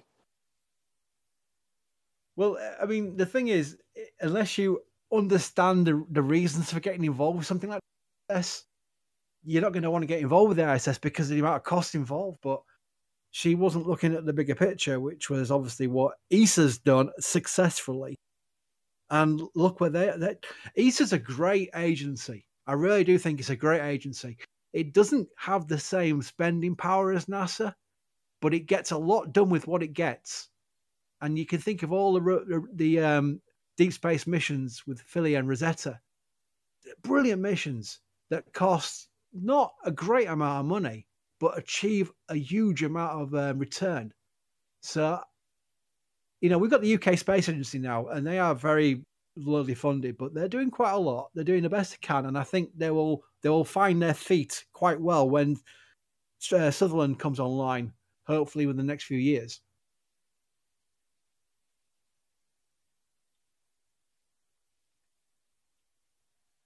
Don't mind me, just playing with robots. Y'all keep talking. I'm busy. Let's fire through these super chats. There we go. Yes. Kyle asks, where can we gamble on a successful landing? Well, let's not put money in it. Let's just do it as a sportsman's bet, because I think the chances are some people would lose their money if they started betting on successful landing. It's asking a lot, guys. I mean, I'd love it if it happens, but it's asking a lot. It really is. I can't stress that enough. This is a test flight, the first ever test flight of this kind of vehicle and this kind of flight profile. So many things have to go right for it to be a successful landing. It really is asking a lot. And I think the I keep saying calibration because it needs it, because you get people in who have not watched rocket launches until this time. It's maybe their first rocket launch, and they don't understand that maybe, they've seen rocket launches on the news maybe now and again, and they've all been successful. This is a test program. It's a completely different kettle of fish. It's a test program where they expect it to fail, and anything else is a bonus. The reason why they do it is because they get the data from what is successful in the test flight, and that then provides them, including the failure part of it, it gives them the ability to refine the next launch, which is SN9, which is down the road and just weeks away from launching itself. So that's why they do it. They test, fly, fail, fix. That's how they do it. Electric Eric, he asks, could Musk launch on New Year's Eve? Best fireworks ever and best start to an awesome 2021. Well, that sounds like a failure. If you want a firework display from a launch, we don't want that kind of firework display. No, we don't. But it's a good question at its core. Like, could they launch on New Year's Eve from a private range like Brownsville? Yeah, you could. Yeah. Phil Bongard asks if anyone knows Mary, where does she think they're going to get? What they're going to be doing, storing Starship fleet if the pad gets backed up. Now that's a question about the fact that they've got so many Starships at the production site, and they are filling up their facilities. The mid bay has got SN10, SN11 inside. The high bay is currently housing SN9, and they have up to SN16 being produced. So they have got a bit of a backlog there. As far as the launch site goes, they're okay so far. SN9 will roll to the launch mount after SN8 departs, which hopefully is today. SN10 will then probably go in the high bay, get its nose cone, and will then be ready to launch after SN9 launches. And if you think about it, SN9 is just a couple of weeks away from launching if everything goes to plan. So they have enough capacity at the pad right now. They've got 2 mounts there and an orbital launch mount for Super Heavy. So they've got some capacity if they want it. Elon did hint at the fact that we will see 2 Starships at the launch site at some point in the future. So they are looking to utilize both of those launch mounts we see in picture right now. And that will be a great shot as it is with 2 Starships. So I don't think the launch site is too much of a problem as far as capacity. I always wonder about the production site and the fact that they've always got 2 Starships in the mid bay. I'm back. And they're now using the high bay, which is mainly for the Super Heavy stacking, for SN9 nose cone stacking, and then SN10 nose cone stacking. Welcome back to another so right now I think they're okay, and, but last time the cadence they've got, I wouldn't be too shocked if they built another facility there, another high bay maybe. Depends. I'm sure they know what they're doing, so they don't need me to. Then all you even need the high bay guys, high, I'm sure they know what they're doing. Options, and now if we click on, let's say, yeah, just to build screen, on that. From what Mary and Jack and I have seen while being down there, they've got some room left in the current production facility they have, but at the rate they're going and the cadence they're producing these Starships, they're starting to kind of run out of room a little bit. And the fact that they've got vehicles like SN5 and SN6 that have already flown, just sitting around waiting for maybe another flight, but Lord knows they probably won't, seeing as how they're building vehicles like SN8 now. And they've got SN9 waiting in the wings, SN10. In fact, they're all the way up to SN16 now. That's right, yeah. And just imagine what SN16 could accomplish if all goes well. But yeah, it's interesting being down at the build site and seeing what's been going on down there and seeing and hold shift. All of the Starship hardware. YouTube pause. So one way we YouTube pause bullets, even though the game is paused, and that's because we're not preventing inputs from happening. You know. Yo, I'm going to jump in real quick. Jack brought me onto this. We're working on getting his camera online, but whoa, it melted there for a second. It seems like there's a pirate ship out there. I don't know why there's a pirate ship. Yeah, I think it's one of those touring, you know, kind of like, hey, pay $50 and get to go around on a pirate ship. Yar. I don't know if you guys have seen, there's like a viral video of some building, I think in like St. Louis or something, being demolished. And there's a guy with a nice camera all set up, ready to go. And it's like seconds away from being blown up. And a bus comes and parks directly in front of the camera. Oh, and the camera operator's like, Yes. no. That's all of us right now with this pirate ship. So In this video, we'll make an in-game options menu using Unity. Here we'll be able to adjust stuff like volume, resolution, graphics quality, and full screen mode. Also, before we get started, I want to mention that my friends over at yapmaya and into band with. So as you can see, I've set up some simple UI for our options menu. In here, I have a resolution drop-down, a full screen toggle, a graphics drop-down, and a volume slider. If you want to learn how to use the UI system to set up something like this, I have plenty of videos that you can check out. I definitely recommend watching my previous tutorial on setting up a main menu. But if we hit play, we can see that these options currently don't do anything. I can definitely adjust them, but they aren't hooked up to our game in any way. So that's what we're going to be doing in this video. All the sprites that I'm using in this video are from Ultimate Game UI. It's an amazing pack that's free on the asset store, so you should definitely check it out. As you can see, they have a lot of stuff for you to easily make cool looking menus. But you can of course use any graphics that you'd like. So let's begin by configuring our volume slider. You can see that I'm using the ordinary slider component. Now let's hook this up to a script. We can place the script anywhere we want. I'm just going to select my canvas. I'm going to hit our volume looking menus. But you can of course use any graphics that you'd like. So let's begin by configuring our volume slider. You can see that I'm using the ordinary slider component. Now let's hook towards a hopeful launch today. Well, we're getting closer. For sure. And just to fill you guys in, I've had several people, being down here at the beach, I've had several people come up to me and asking me, hey, what time is the launch? Like, when are they launching? Of course, they see me standing here in my Texas Tech Watcher shirt and my NASA worm hat, which, by the way, is the best NASA logo, #FlightMe. That's true. Very true. Well said.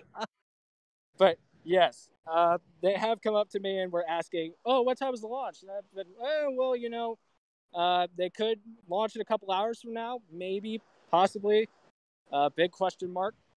But yeah, there are a lot of folks down here that are very curious about what's going on in Boca.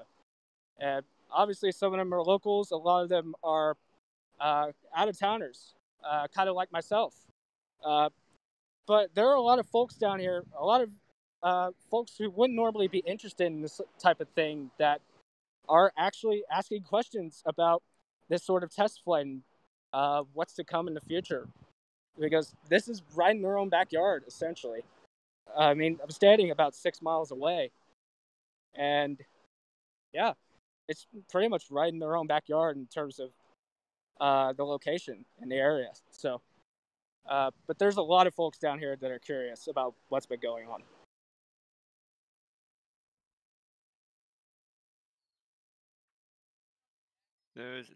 If you look closely, those flaps are actually moving pretty quickly right now. Yeah, they are.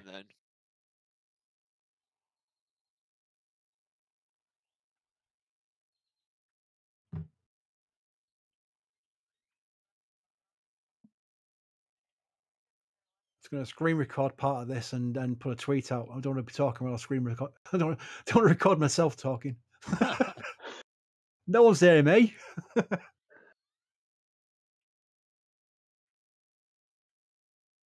And that one on the far side is moving too, correctly? The top far side? Yeah. Our other robot does not have great connection right now, but I'm getting a slideshow of the action at 1 frame per second. Well, it's interesting because when the frame updates, you see the ear like pulled in completely because it's not getting a constant feed. But it is recording locally, that's for sure, and we will definitely have the video off of that. But Mary coming in and saving the day with this camera. Yeah, absolutely. that's sort of the synergy between it, right? Like the robot can be out there 24/7 watching what's going on, but it's not going to beat the actual multi-uplink broadcast unit that we've got on this camera right here. Mary being out there is definitely a lifesaver today.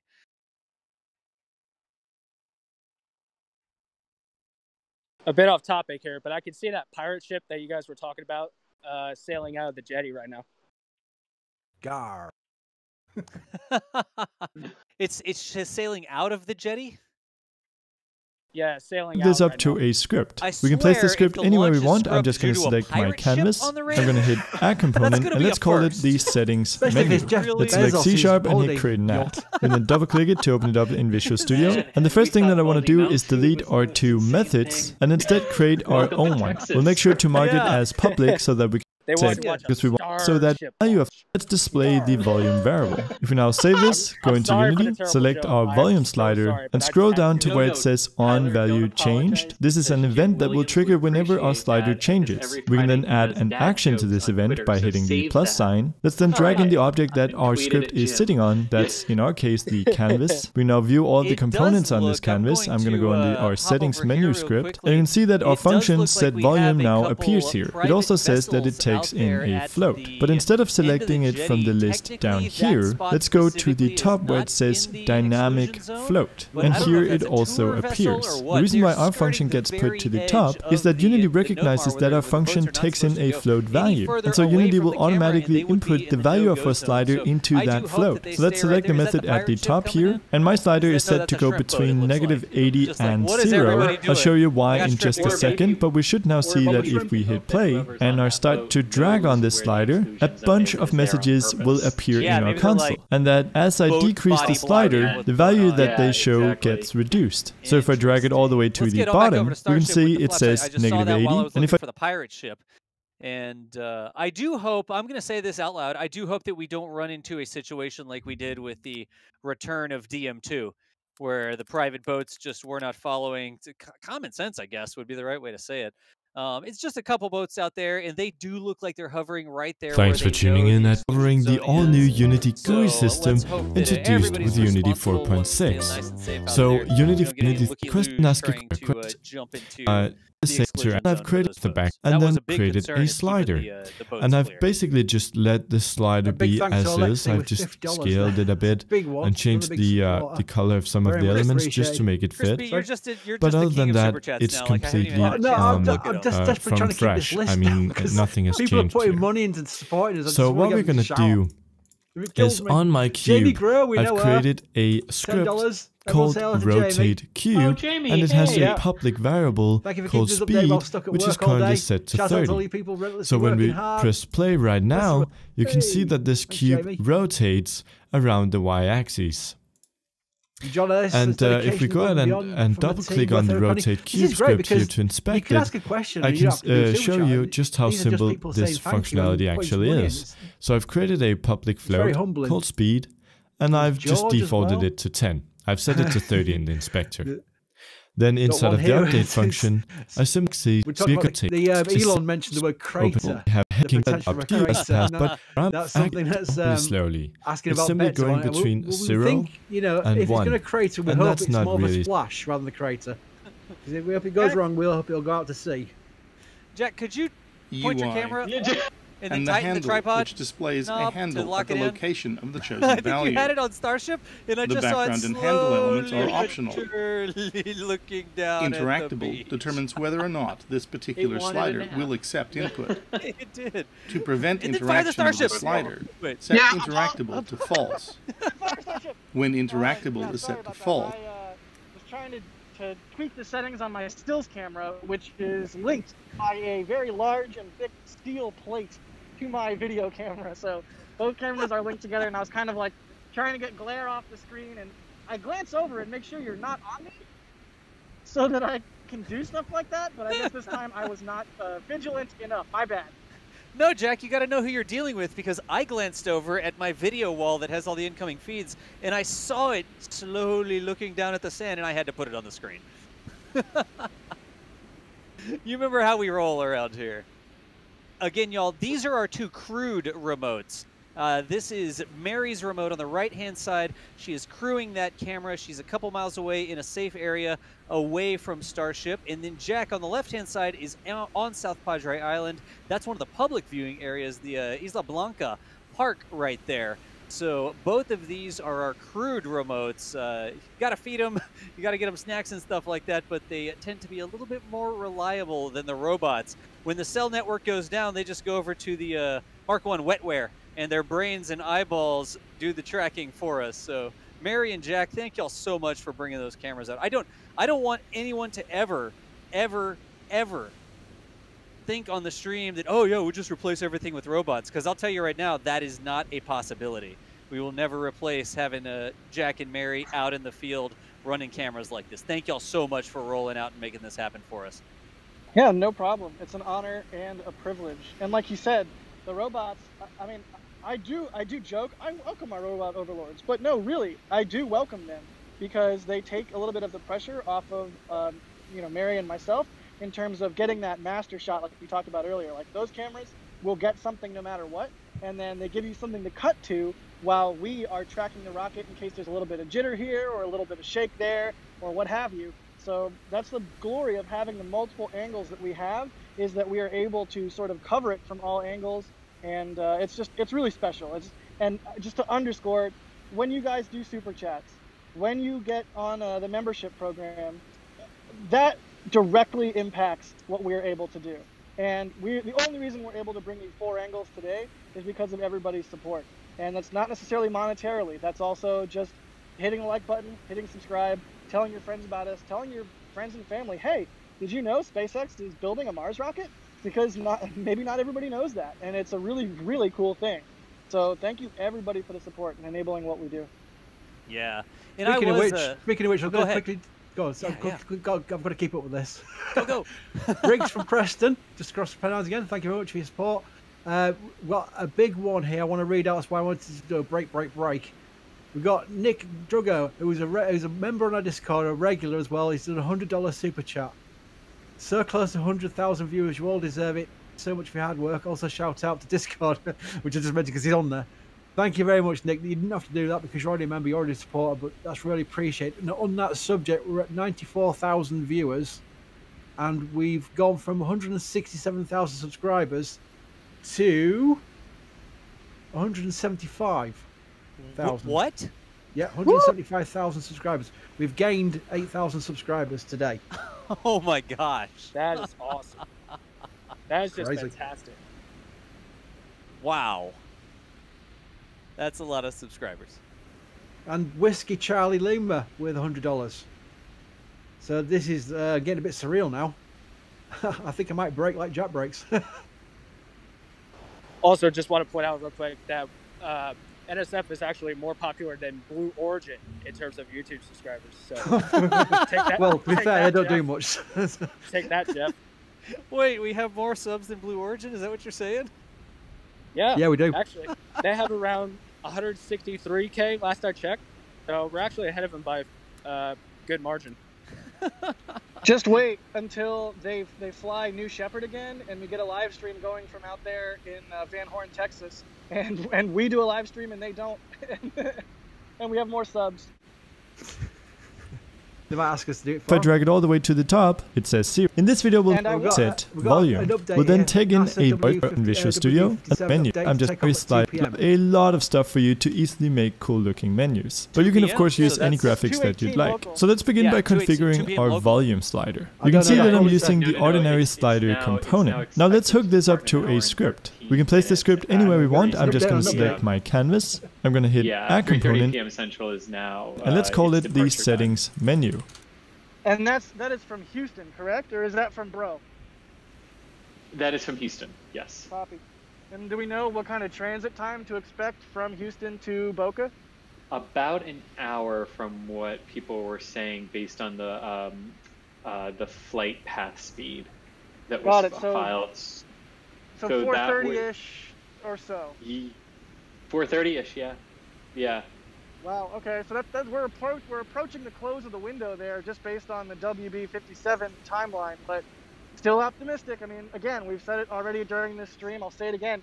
Falcon Heavy Demo 1 vibes. That's exactly how I'm feeling.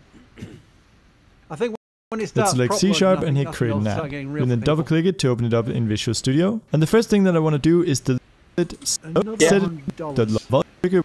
Wow. Yeah, this is getting a bit crazy. I'm just trying to... It's got so crazy it broke my browser now. Anyway, Dwight HM. I know, yeah, I actually know who he is before I read his quote. Thanks for all the great work. L2 is amazing. It's every space fan's dream. L2 is our site side of things. And that's our subscription area, which is where we have canvas. I'm going to go on sitting on. Content. That's in our case the canvas. We now view all the components on this canvas. I'm going to go into our settings menu script, and you can see that our function set volume is down. Also appears in a flat select. I'll show you why in here. And my slide put the value of our slider into that flow. So let's select the method at the top here. I mean, like you said, it's surreal. How do we express thanks for that kind of contribution to what we do? And the only way that I can think of to properly express our thanks for that is to continually bring better and more awesome coverage of this sort of stuff in return. That's all we can do to say thanks. I mean, saying thank you is one thing. I hope you know that from the bottom of our hearts, we really truly do appreciate it. But the proof will be in the spaceflight pudding, as it were, and we will continue to up our game and do more with what we have thanks to your support. I mean, $100 is an insane amount of money in the best way possible, so thank you so much. Did you just say the proof is in the spaceflight pudding? You know, I might be getting a little hungry out here. It's getting to be lunchtime for me, so I know. Oh, good times. And my slider is set to go between -80 and 0. I'll show you why in just a second, but we should now see that if we hit play and I start to drag on the slider, a bunch of messages will appear in the way to the for game. This hit the mixer, and you might already will open up the audio mixer. But you are welcome to raid my rover of snacks. I got you, fam. We've got water too. Stay hydrated. It's hot out today. I'm just gonna dock this by the game view. That's the most American conversation I've had in a long time. And you might already have added a mixer to your game. If not, Stay we can go and hit the hydrated, plus thanks, sign. bro, is an American conversation to you? Over here, it's like, you want a cup of tea? This will create truly, a mixer we're a in our melting project pot panel. of culture here at NASA Spaceflight.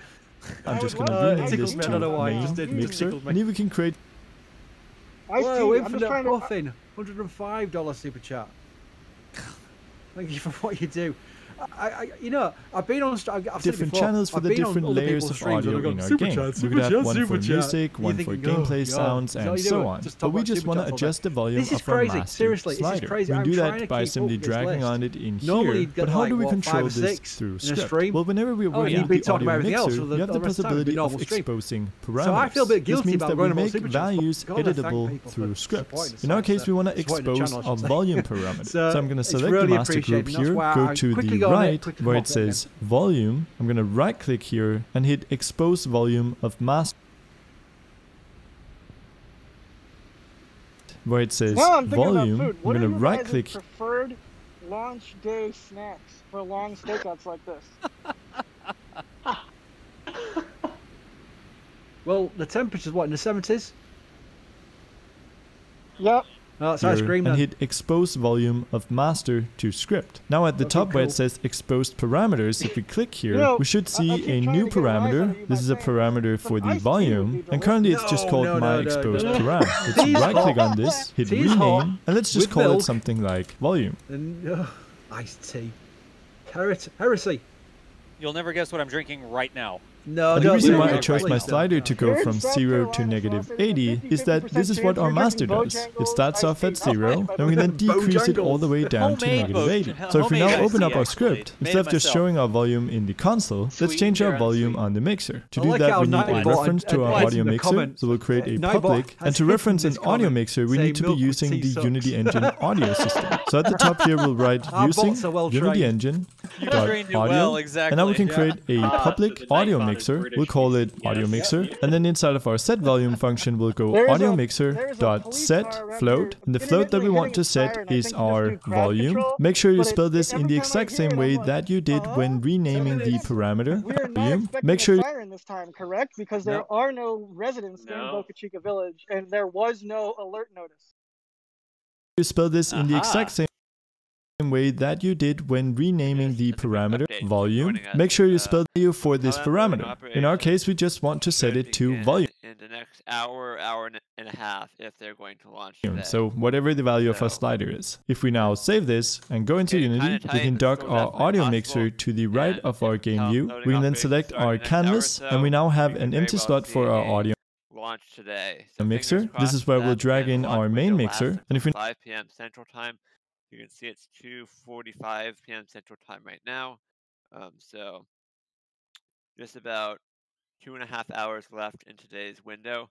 And I think actually, I was thinking the launch window ended at 5 p.m. earlier because that's when the TFR ended. But now that I'm thinking about it, the launch window actually ends a couple minutes before that. If we now hit play and drag on our slider, we can see the value. The launch window closes. So they have to launch by, a couple minutes before 5 p.m. basically. Good deal. Again, everybody out there joining us, we are live updating with the NASA for our Space master Flight as team. well. We cover all sorts Awesome. of So next we want to change the spaceflight graphics activities, quality launches from the of Cape. our We've got game. remote cameras down And go there. into Unity, We've got we can reporters dock that our write audio articles on the mixer to website, the right of our game view. nasaspaceflight.com. We can then Of course, select from our Boca Chica, canvas, we've got the and we now daily have an videos empty every slot single for day. our You can see audio what's mixer. happening This is where at we'll Boca drag in Chica. our main It's hard mixer. for them And if we now to flip a piece of use stainless steel an over empty out audio, there we're without then us getting it on camera right and using doing it on daily Unity videos. Engine The sunrises out there are audio. amazing as well. If you haven't seen those videos here on our channel, check them out. They are fantastic out there every day. Our person in the field, Mary Boca Chica Gal, is so dedicated bringing us all of what's going on out there at Boca Chica. Also, we do streams from other places too, so we may be spooling up some coverage for some we'll then set Vandenberg launches hopefully next year. Maybe some other spaceflight activities with spaceflight related aircraft or stuff. But that is what we do here at NASA Spaceflight. So check out the forums. Check out the other videos that we have here on the channel. Be looking for live streams. Hey, follow us on Twitter at NASA Spaceflight. If somebody could spam that in a little bit. Look at the flaps moving. Are the flaps actually being tested again? They're in a different position than the last time I looked up. But you can keep up with us, that's for sure. All right. Just rewinding the stream, see if I can see the flaps. Yeah. Oh god, the flaps have definitely moved quite a lot. Yeah. Yep. I'm working on the local bot. We've got a workable video feed off of it again, so I'm trying to get it up as fast as I can. Which is why I keep talking constantly.